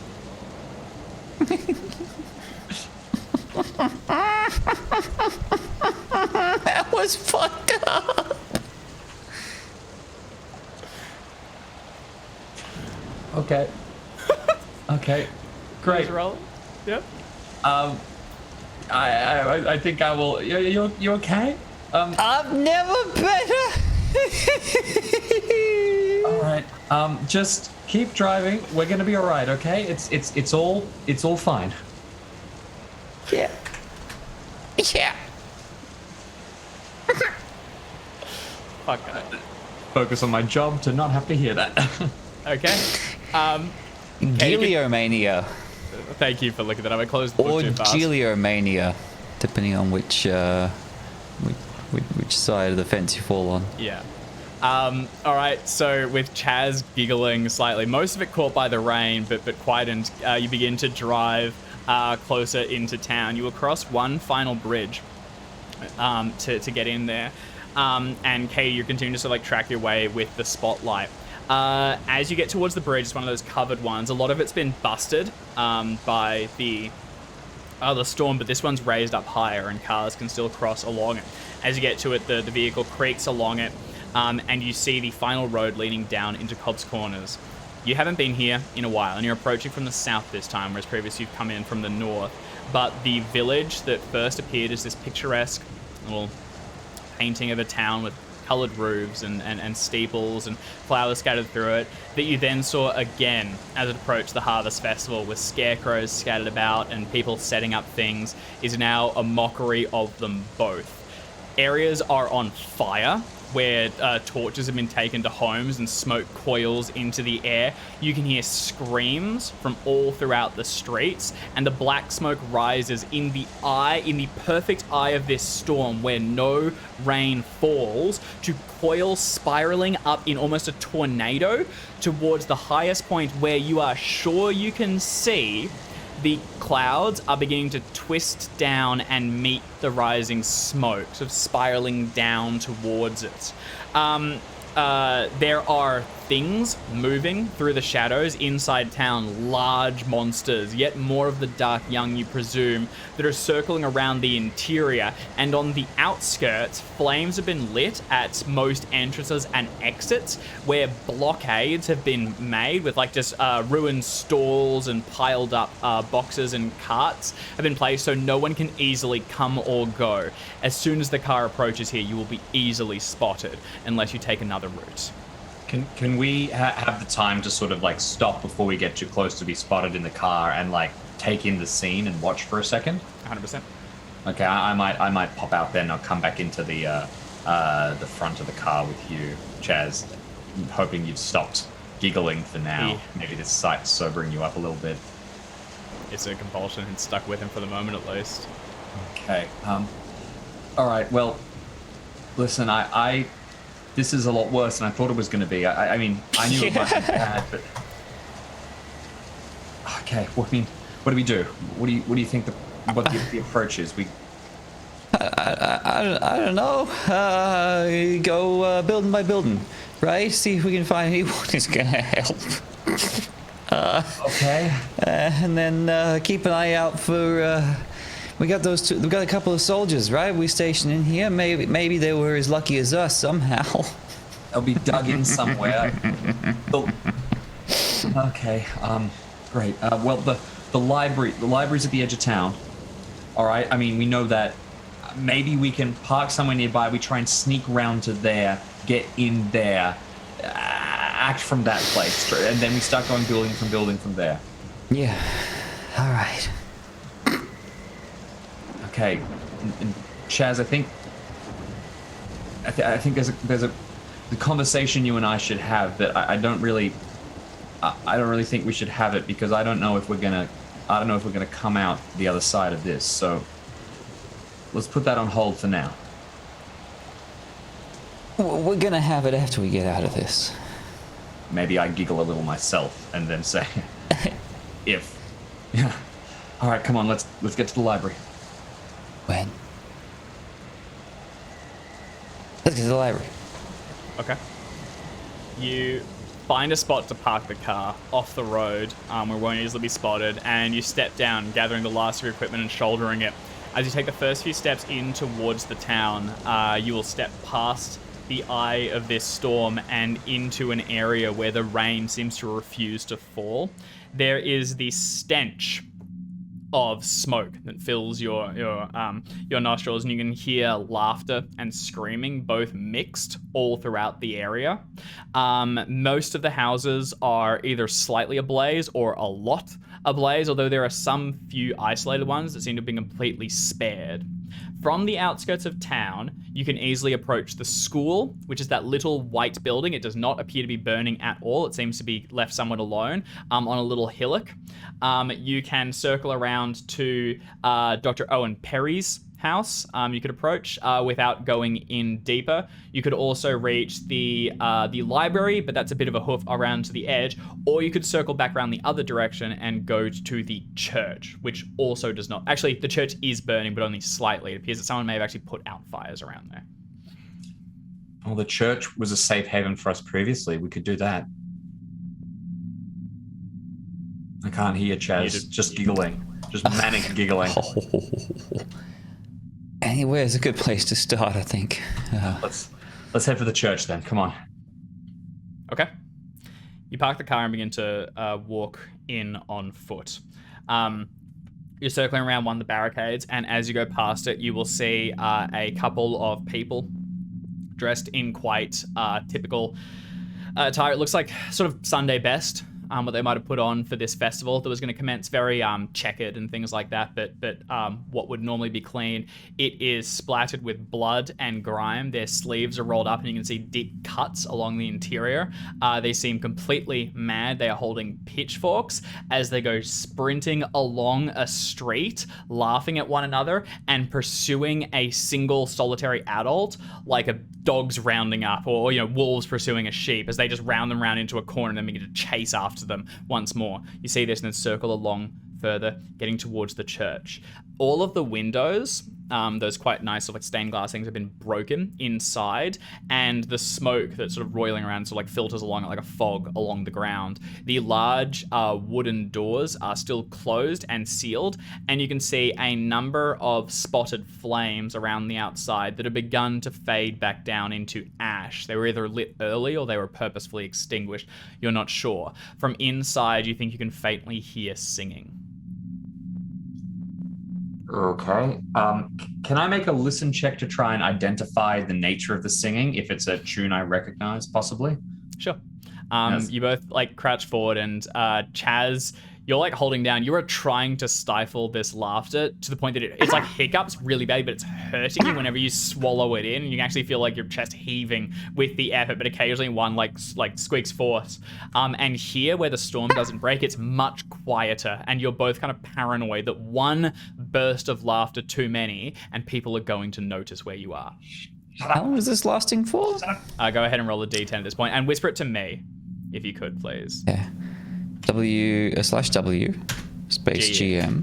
Yeah, that should do it. And Third roll. fumble of the session, Dave. And on listen too. Ah! You cannot recognize who it is. The song is biblical in nature. It's religious, and it's probably like Latin or something like that. So you speak Latin, don't you? I do speak Latin. But, Yeah, in that case, you definitely know it's biblical in nature. I do want to say quickly that it's very rare in a horror game that you in the midst of the storm you hear someone singing a hymn in Latin and you go, oh thank God, because the other one was nursery rhymes. If it was nursery rhymes, we're getting the hell out of there. But Latin, that's probably the priest, and we're at least somewhat. It's a woman's voice. It's probably the priest's wife. Is your impression? I reckon it's worth trying to get close. Sorry, I don't know the Roll20 formulas. I know, I have whispered to Dave the word 1d10, and I whispered to Dave the words roll 1d10. That's all I got. Dear me. Okay. Does anyone know what it is? No, I can't remember either. I've done it before, but I can't remember. Just roll a physical dice or ballpark. Why don't you roll it, Dave, and whisper it to Jackson? Yeah, I'll do that. Oh, yeah, because I can just write ones. Oh, do you know how to do it?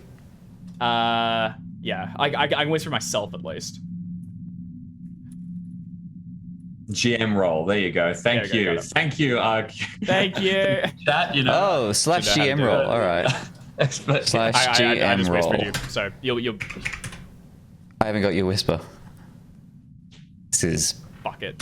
fascinating. There you go. I got you one. There we go. Thank you, Jackson. There's a number for you. We did it collectively. Is that rolls or is that rounds or minutes? That's rounds. Or So hours for that or one, days? it's that'll be through you. It'll be soon. It'll be rounds. After this scene, basically. We'll Great. resolve it. Okay. Katie, So that's just defeated the point of the whisper now that you've said that out loud. Look, he's stuck. We'll do another one. Oh no. All right. Anyway. Katie, you head towards the front, or are you going to clamber through one of these glass windows? Or No, I'm going to try and be as I'm pretty sure that there's a decent chance that the priest's wife is in there nursing a shotgun, ready to fire at the first kid that comes through. So I'm going to try and whisper to Chaz to stay silent, but I'm going to make it around to the front, and I'm eventually going to knock at the large door. Okay. You head round to the front, and standing up here, you feel very unprotected.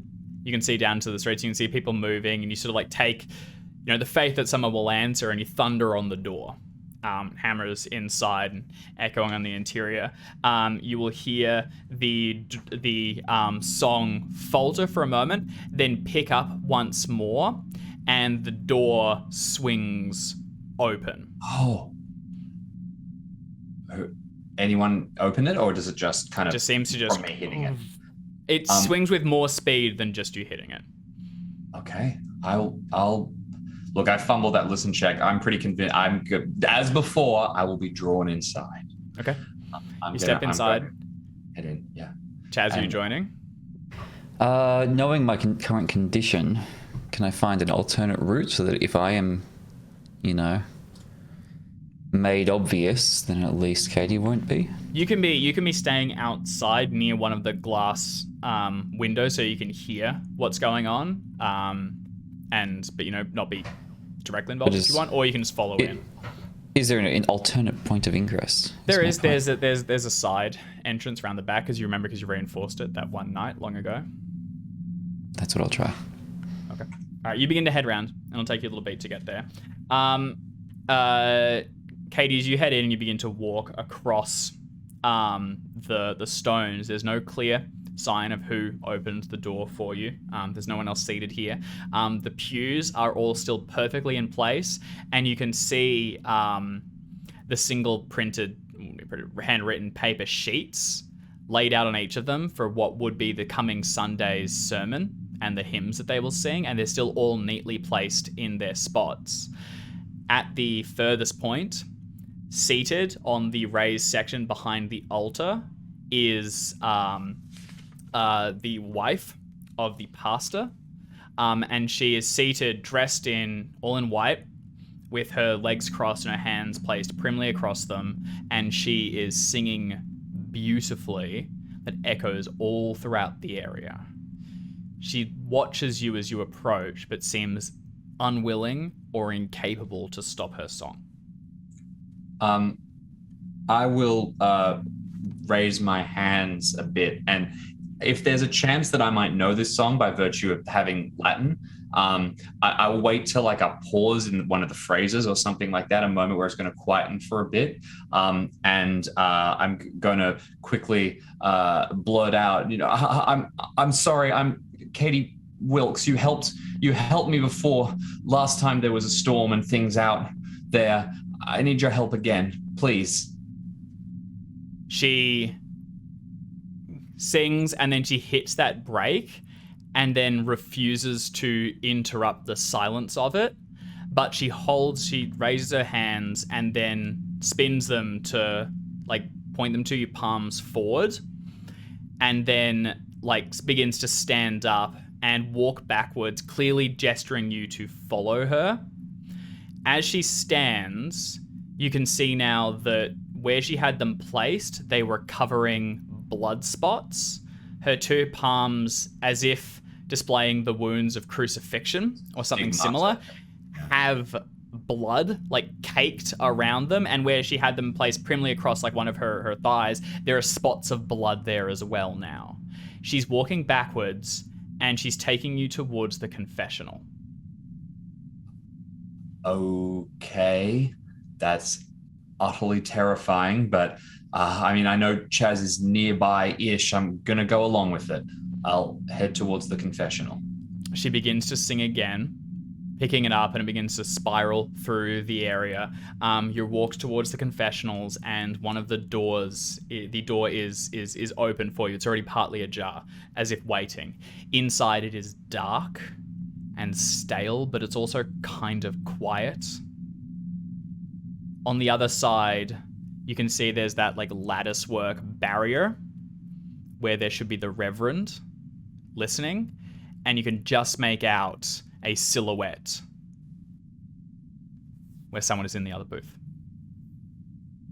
I'll sit down in the confessional for a few seconds. As soon as you sit down, the door clicks shut and it's almost completely dark. From the other side, you can hear no breathing. But Any from chance outside Chaz saw Katie go in there? 100%. From outside, Good. now slightly muffled by the song, you can still hear the singing as Chaz, you now come in through the side door and you're sort of like giggling to yourself. So you're beginning to try and get it under control.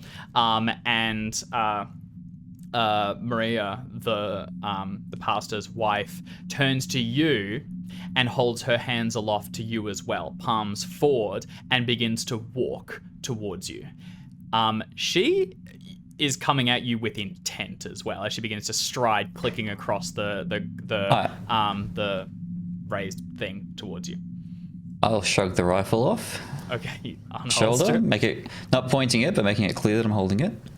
We're gonna leave that there for a minute. Katie, Very you are good. inside. You hear this. You hear the song continuing, and you can't make out the footsteps or anything. It's too quiet in here.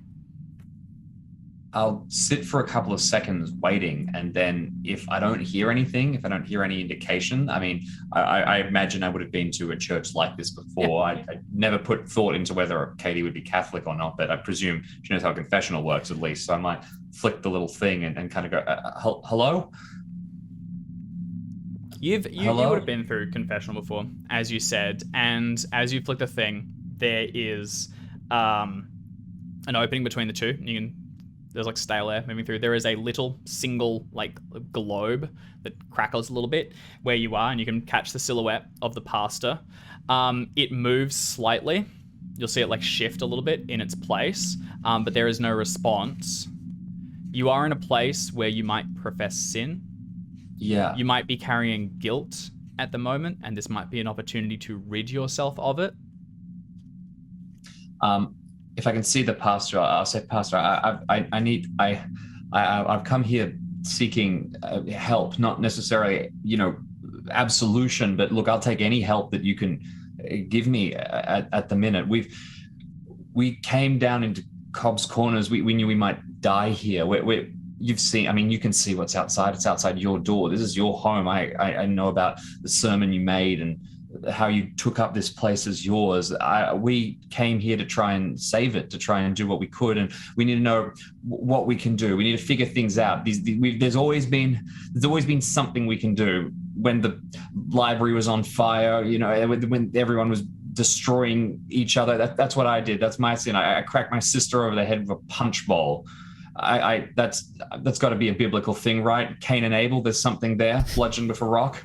I don't know, but there's always something we can fix. There's always something that can be done, and hiding here in this church, it's not going to help. But if you can point us in the right direction, if you can tell us what to do, so please, what do we do? You finally hear a sound, a response. It's a muffled something, as if words spoken around a thick, swollen tongue. It gurgles a little bit and then tries to and there's as something impacts slightly from the other side, just very faintly, like their head just sort of knocked into the lattice work a little bit. This is ridiculous. I'm gonna get up. I'm gonna shine my torch through the little slot, the lattice work, and see what's on the other side. It's hard to see from here because the other side, it's intentional to obfuscate things. You can barely make things out. There's definitely a figure. There's someone there seated. You can't tell who it is or whatever, and they're not moving very much. They appear to be seated a bit like she was, upright, hands across chest, head facing forward, and moving ever so slightly, but it's hard to see anything more. I get with having seen this stigmata wound, I know something is wrong. I'm going to get out of my confessional and go around to the other side and try to get that person out. Okay. You head around to the other side, just as you see the woman Maria is heading towards Chaz. She's beginning to walk faster and faster, and her hands open wide as if to move to embrace you in a hug. When Katie, from the other side, driven to seek answers, you open the door and you see the Reverend Pastor. He is seated in that black, long robe, little paper clip thing, his hair neatly done. His hands have been bound in front of him and nailed straight through the center to put them into one. His feet have been lashed together and tied into the confessional, and his mouth has been stuffed with pages from what appears to be the torn Bible nearby, jammed through his mouth and into his throat to the point where his jaw is broken. There is crusts of blood and spit around the edges where it's caked on. His eyes are wide and bloodshot, and you can see just beet red as he suffocates and tries to scream around the mass of paper plunged down his throat. Can you please make a sanity roll? And Chaz... Yeah. The wife lunges at you and tries to embrace you. Do you want to shoot?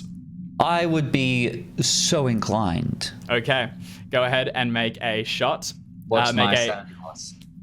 So, Chaz, you're going to do a firearms. You have point blank range. Actually, I'm not going to give you... Actually, this will be... At this point, the giggling stops. This isn't funny anymore. So go ahead and just make an attack with a bonus dice. And Katie, can you please take a D3? All right.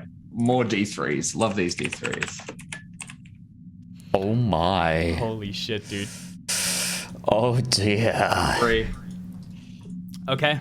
Chaz, it's yours, man. Take it. Describe. Oh no. That was a perfect shot, man. What can I say? She lunges for me for a big old hug. I think it pierces through and... Does it have a bayonet by any chance? The rifle? Yeah. No, that'd be ridiculous. Okay. Nice. I think she goes in for the hug, not seeing the bayonet, and kind of just goes straight through her chest as I pull the trigger. Hell yes, dude. And so it's a combination of rifle, the rifle fires like when it's inside her chest. Oof. So there's a from inside. She gets the point, and she moves to grab around you, and as you squeeze the trigger, she never got far enough that it's still not 100%. If it was she lunged, but when she lands around you, it's not incredibly tight, but that's also probably because of the blood and bits leaving her. She grabs her and for a moment holds on before you can like move around. She slumps down into the floor, spread across it, blood pooling behind her, instantly dead. Katie, you hit the D3, and what's your response? I yell, shoot her, and then the crack comes out, and I will dive forward towards the pastor and try to get the papers out of his mouth and help him. You pull out the first few pieces, and as you do, they're wet with spit and blood, and they begin to tear. You get out the obvious pieces behind the teeth, but the stuff at the back is still wedged inside his throat, and you're actually struggling to pull it out. Jesus Christ. Can you make a first aid roll, please? Yeah, I'm going to attempt to treat this guy. That's a fail. This is a mess. This guy needs your nails are cracked with like the day's work and rolling, and you can't get any like grip on it. You're just scrabbling at it, and you can see him dying before you. His jaw is incredibly wrenched. He's beginning to turn purple. Chaz, what are you doing as you stand there having just shot this woman? My best. Shaking slightly. Running over to Katie, right? Okay, you come Stick around together. You come around and you will see this well. Can you please now make a sanity roll, Chaz? Oh, actually, you know what? Let's fold this into. You were in a very recent bout. Let's roll this one forward. Let's keep the same one, just because otherwise you don't need to keep triggering. So, you're fine. Great. While you're in a bout of madness, you can't take another loss, and that was basically like you've suffered the penalties of having that one through this scene. So I think that's fine. Reasonable. Katie, you could look into pushing this somehow, but otherwise there appears to be little you can do. I think I lean into the horror of it. I think I like kind of futilely sort of paw at this person's mouth, and then we'll eventually just like be there while he dies. And kind of, I took a pretty big sanity hit too, so I think I kind of sit there kind of afterwards for a few seconds. Okay. He does not die quietly, and he does not die slowly. His nostrils flare throughout the period, trying to bring in yet more air. But with this wedged in his throat, he can't draw it any deeper, and he begins to convulse against it. He is bound, so he cannot spasm much, but he cannot move as he just begins to try and twist again. You can see his muscles straining underneath the shirt as he slowly, painfully dies.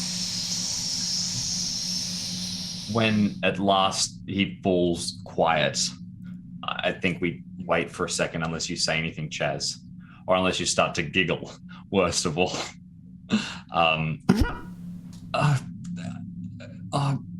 Now, really? It's all right. Look, this is just what we got to do, right?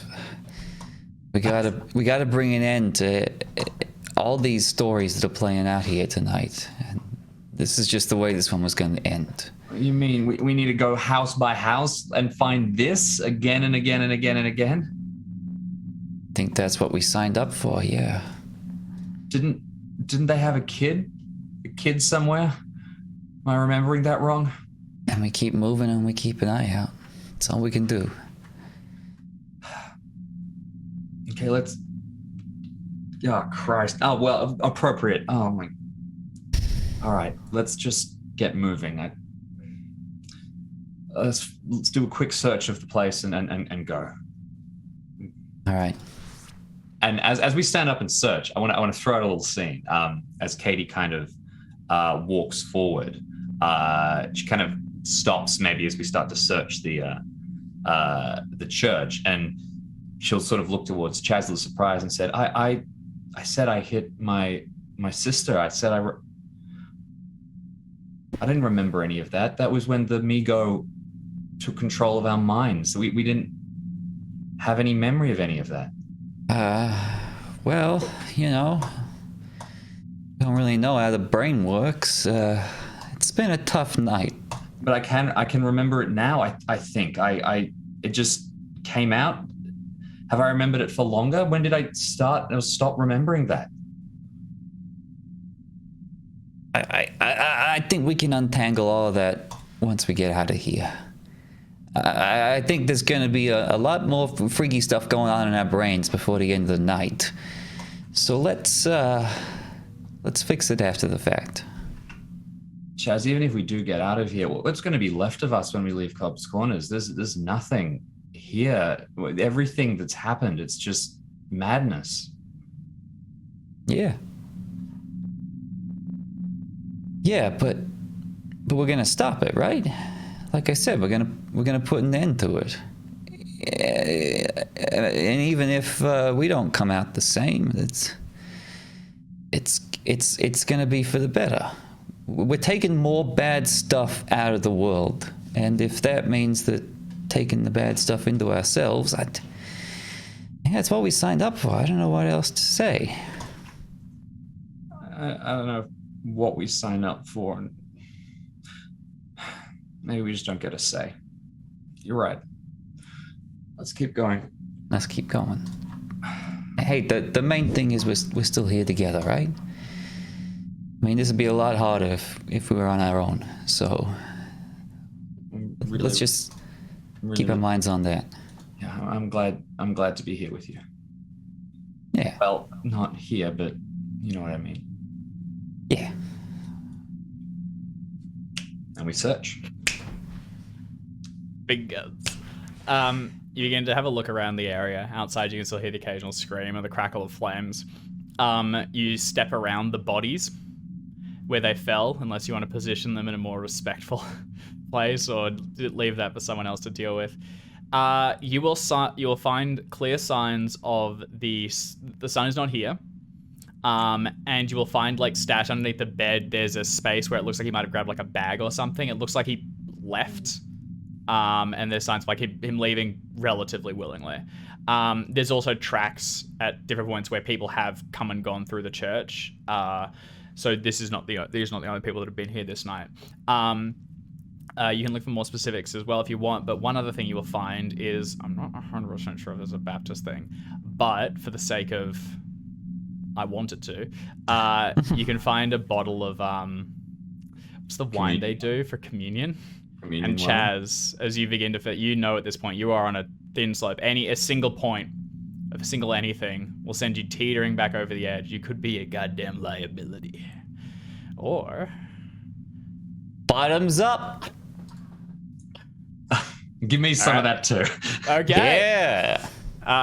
So as the two of you, like, head into the back with, like, the yells and screams around, you find two of those, like, chalice-style goblets and just fill them to the brim with this liquor. You drain it greedily, red splashing down your faces and staining your clothes as you take gulp after gulp, not even tasting the grapes, but only seeking the sweet oblivion that comes after when the world fades to fuzziness and you can function again. How much are you both aiming to drink? Yes. The lowest tier for me. This is a great, like, I don't know how our characters are raised. I hadn't put thought into this, because this could be a very, it's a bloody first and last communion. Oh, hell yeah, that rules. If each of you do works well. Finding the all right, I got it. So Katie, you're going for the lowest. The lowest that functions. So go ahead and make a Constitution roll. Chaz, I'll put you at the one above that. So go ahead and also make a Constitution roll. Success for me. Yeah. Both good. I'll come back. All right. You send that drink back to where it came from.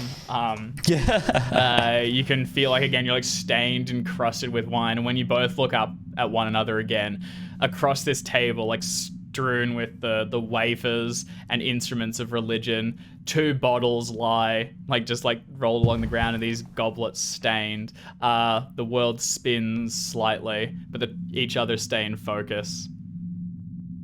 And then you can move to act. What do the two of you want to do? I reckon, if you'll permit me, I'll walk forward. I will hold your hand with one of mine, and we can stroll out of the church together, ready to go and find the next house. It's very fucking cute. Fuck yeah. All right. Katie, you have temporary immunity of up to 2 points. Chaz, you have temporary immunity of up to 4. It does go higher. You can go up to 6 if you want to go absolutely feral later. You can grab a bottle and chuck it in your bag. All right, from here, easiest places to get to You can begin to just head through the suburbs. You don't know anyone around there, but make your way towards the town center. However, you can clearly see the dark young moving through that. There are at least 2 or 3 you think you've spotted just shape-wise alone and by the birth that others give them. And then there's yet more people just moving through the streets. Occasionally you'll see flashes as people holding torches go chasing after their prey, darting through streets or things, or lighting a new house on fire. Otherwise, you could head round towards the corner. You could go to either the grill or the schoolhouse are probably closest. Or if you just want to cut all the way around, on the outskirts there is still Dr. Perry's, the library, or you could go around the other way and you could go to Kana's Goods and the sheriff's office. I reckon let's go to Dr. Perry and the library. We have information and allies in both of those areas. Okay, so skirting past the schoolhouse for that one? Sure, okay, yeah, we'll swing past the schoolhouse. No, avoiding. You'll have to avoid. Like, you'll go right past the schoolhouse first, heading in that direction. Yeah, okay. I like it. Okay. All right, you shoulder your weapons and head back out here. Going back out like through one of the windows and things and landing on the ground. You begin to head south around it, and as you go past the schoolhouse, you will see there are there's torchlight from inside, and as you move around, you will just faintly hear, when the wind is right, from inside, duck, duck, duck, duck, goose, and then a scream. Oh no. Oh. And then you lose the sound of it as you continue heading north, unsure of what is within. As you go north, actually, last thing you will hear the school bell tolling, calling the children to class. Oh my god. This place is hideous. Boom. We had no chance in there, right? That's their home turf, the schoolhouse. That's that wasn't going to happen. They would have taken us to school. Yeah. All right, let's get to the library. Kids hate that place. And the doctor, we couldn't be picking a better location. Okay. As you head up towards you head towards the doctor's house, you will find it bathed in flames. A number of bundles of sticks have been laid around the outside and have been ignited, and it torches the sky. You can see columns of smoke rising up above it. As you get here, there seems to be no one else too close around it. There's no one watching the flames, but you will hear from inside someone screaming for help. Oh, Jesus Christ. Okay. Well, we get close as quickly as we can. This is another thing we have to resolve, right? You begin to circle around it, and you can feel the heat of the flames from here. From upstairs, you hear a racking cough for a moment, and then a raspy inhale of breath, and then again goes back to screaming, "Help! Help!" If it's There's always a chance it's a trap, all right? Let's not rush headlong, right? not into the house, if it's upstairs, let's use the window. Get round to the back. Can I make a climb check to try and get up to like a window to see what's on the floor? Yeah, I mean, so fires spread all around the outside, but 100% if you can get onto it, you'll be moving through the heat and smoke. Chaz can give you a boost to get up past the bolt of it, and then basically, Katie, you're like thrown to the first window, which you land on and begin to pull your way up past the shingles.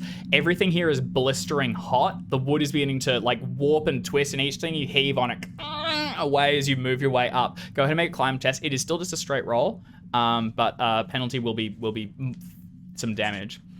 You're kind of all right. The flames lick at your wet clothing, and they begin to like steam underneath it as you hoist yourself up, and then you find yourself at a bedroom window or something. The glass can easily be broken. Actually, probably just wrench open. You like lean against it. The wood's beginning to warp a bit and twist. And Chaz, from outside, as you're watching all this, you hear as like a beam inside falls as the heat begins to destroy the house proper. And Katie hoists a window open. And are you heading in? Yeah, I guess, but I start to climb in. What's in the room? Do I see anybody? Immediately here, there's no one in sight. The room is dark. The flames haven't gotten here yet, or they're beginning to lick up the stairs, and the yell seems to be coming from an adjacent room just nearby.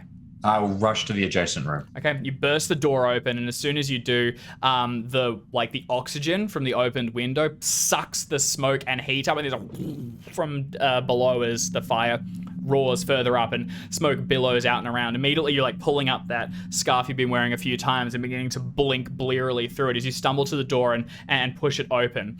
Bound on the floor, with hands tied and then tied again, like trussed like a pig, to his feet is Dr. Owen Perry. His glasses are gone and he has been stripped naked except for his underpants. And he has had what looks to be a crude wooden stake jammed into his chest. Except it's like just under the rib cage. It's gone straight probably through his stomach. And he's like holding it, and he's calling out, writhing, delirious with pain and smoke inhalation, and he's still continuing to haul for help as he spits and coughs like phlegm dropping down to the ground, and he yells. That said, he is more cognizant than the pastor was. They're just murdering everyone in the town, or maybe they're just murdering the people who could have helped us. I'm going to sprint forward. I'm going to yell Dr. Perry. I'm going to cut him loose. I'm going to try and get him out. Okay, you rush forward and slice things. Chaz, from outside, you will hear the yell of Dr. Perry, and you will also see the smoke and flames rise up from outside.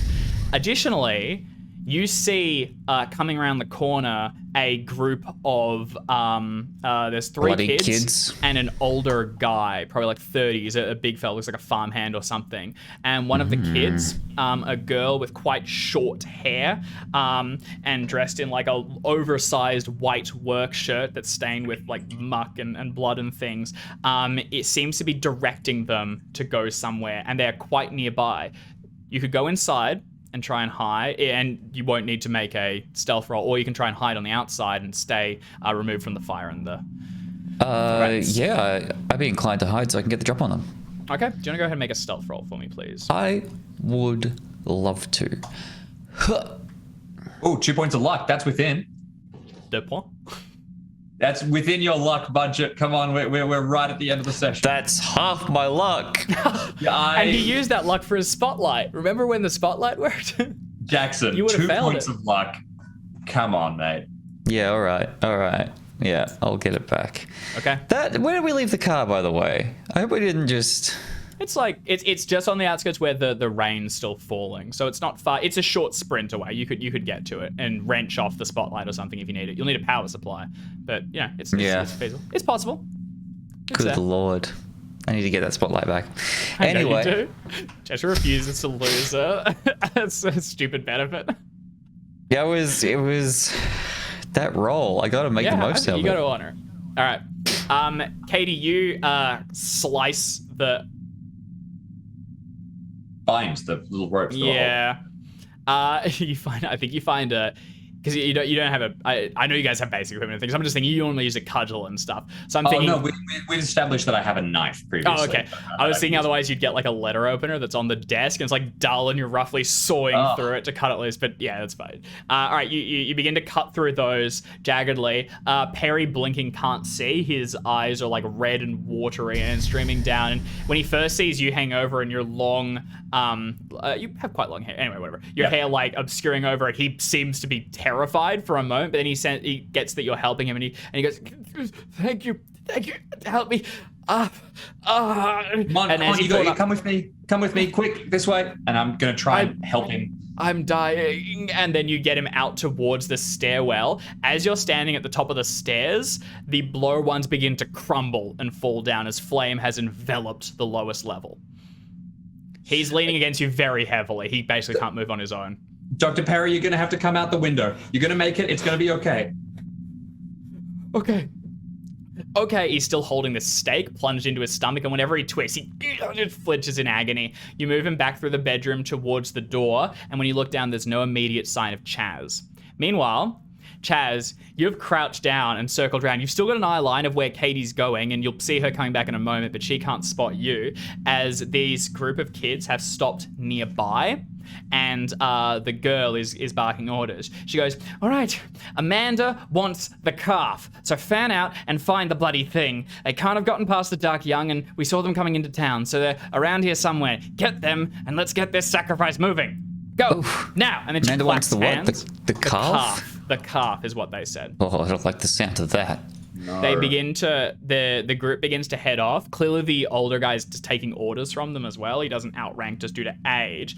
And they begin to head out in different directions to start checking buildings. Is any one of them coming toward me at all? They have treated this one as very much on fire. They will come nearby as they head further south, but they are not going right towards you at least. They don't and they need didn't to. spot you. What are my odds of sneaking up on the leader? On the leader, not bad. Yeah. The others are all heading away, and she seems to stop and actually. You pause there. You hear footsteps going in different directions. There's the crack of the thing breaking further, and then when you lean over and chance a look, this girl with like the long sleeves is standing, staring up at the flames and smiling to herself. Nice. Sneak right on up behind her. I got the cudgel and the pistol out. Okay. You begin to move around. At this point, as you get towards her, just as you leave vision, you will spot Katie heading towards that back window, not seen by the girl unless they make a move to come out, but currently watching. You begin to move around, you get closer. Given how entranced she is, and given how you already succeeded her roll, you can close the distance without issue. And soon you've slunk across the street, and you're moving just behind her. She Those watches 2 points it, were worth it. and she watches the flames burn, and she says, "For you, Mother, a beacon for Mother. If we can't give anything else, we'll give you everything we have." And you're right behind her. All right. I'm inclined to capture her alive at this point. Situation. Yeah. Hell yes. How old is she? 12? Damn cultist. I mean, I'll be honest. I like my odds. Yeah, I do too.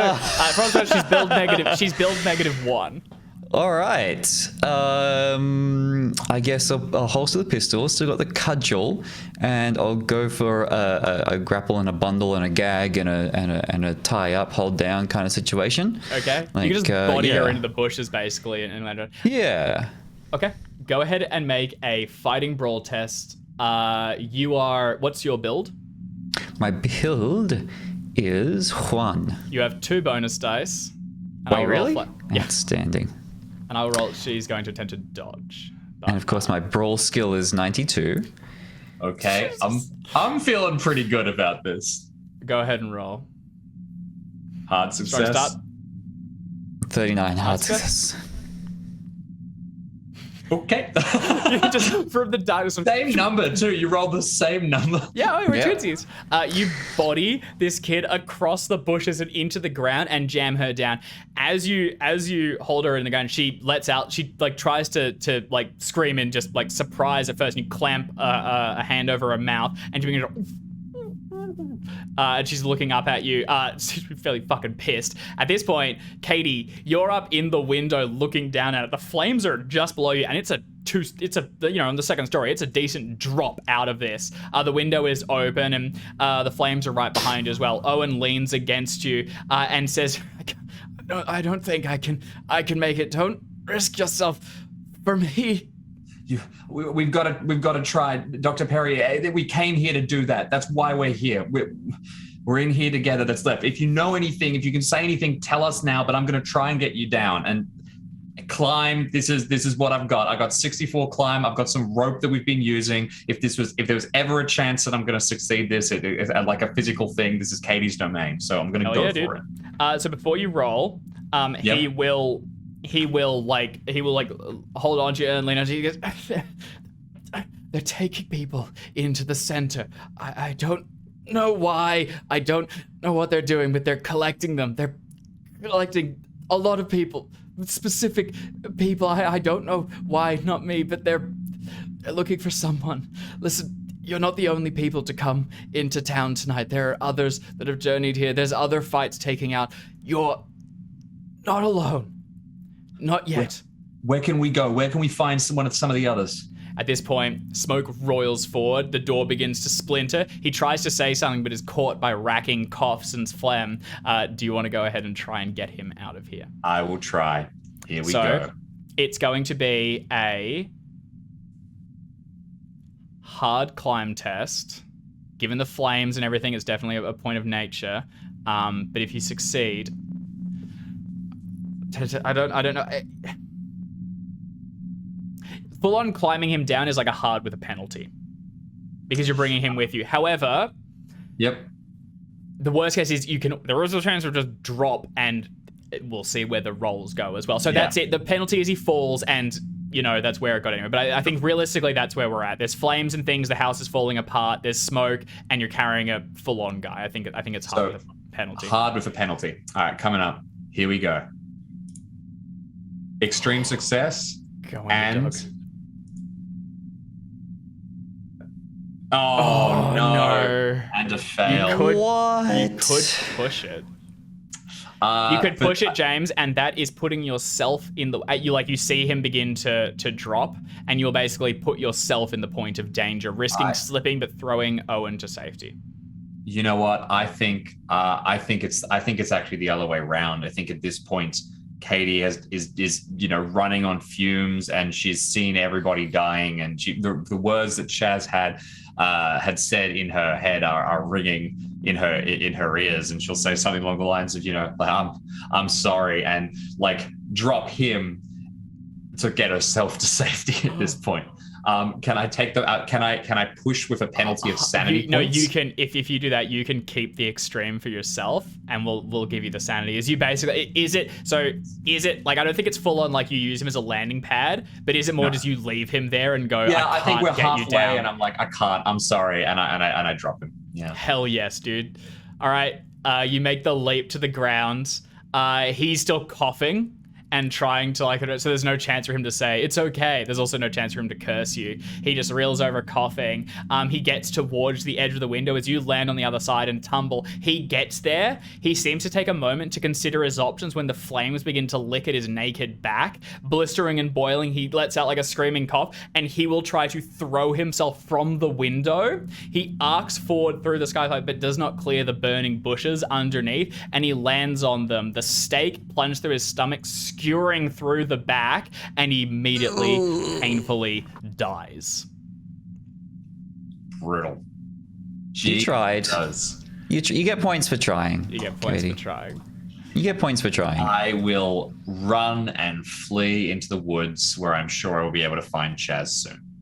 So you guys are right near you're not far from the town at all. And Chaz is from here, Katie, as you stand up, reeling back and watching this happen, you will spot Chaz nearby, hidden behind a bench, appears to have abducted a 12-year-old. I would it's join true. Chaz. Ride or die. Abduct a 12-year-old, I'm with you. So we had a good reason. The two of you both tear towards one another, and you're hidden behind it with this girl. Held hostage.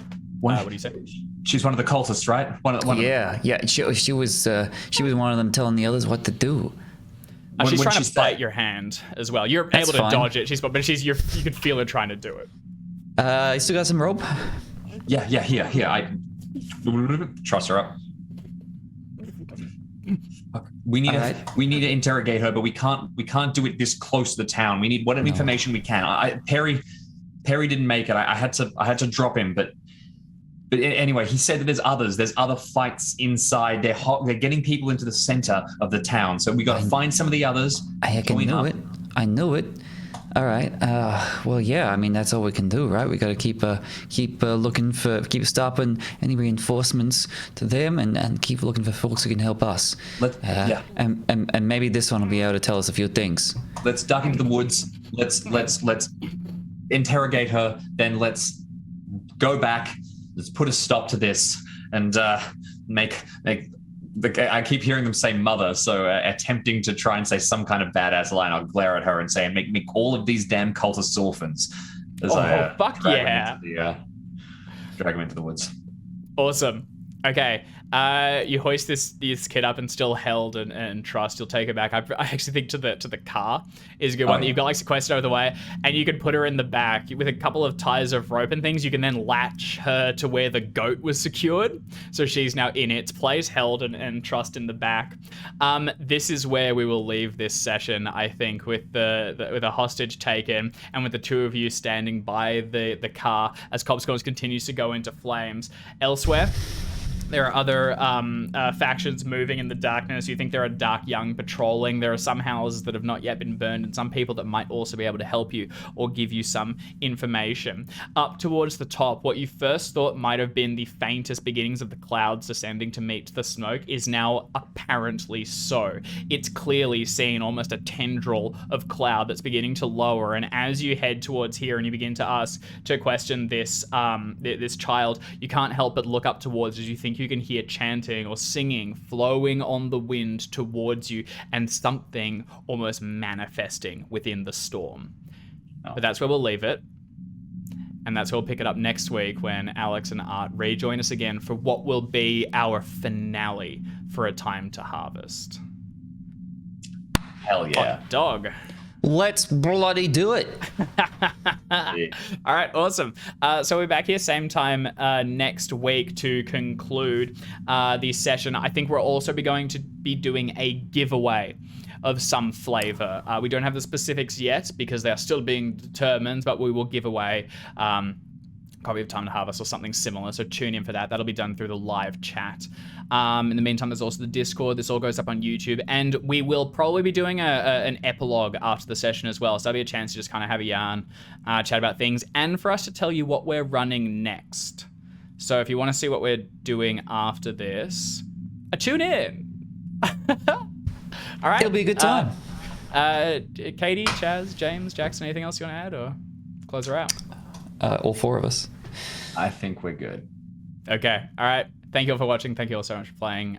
We will see you all next week. Adios.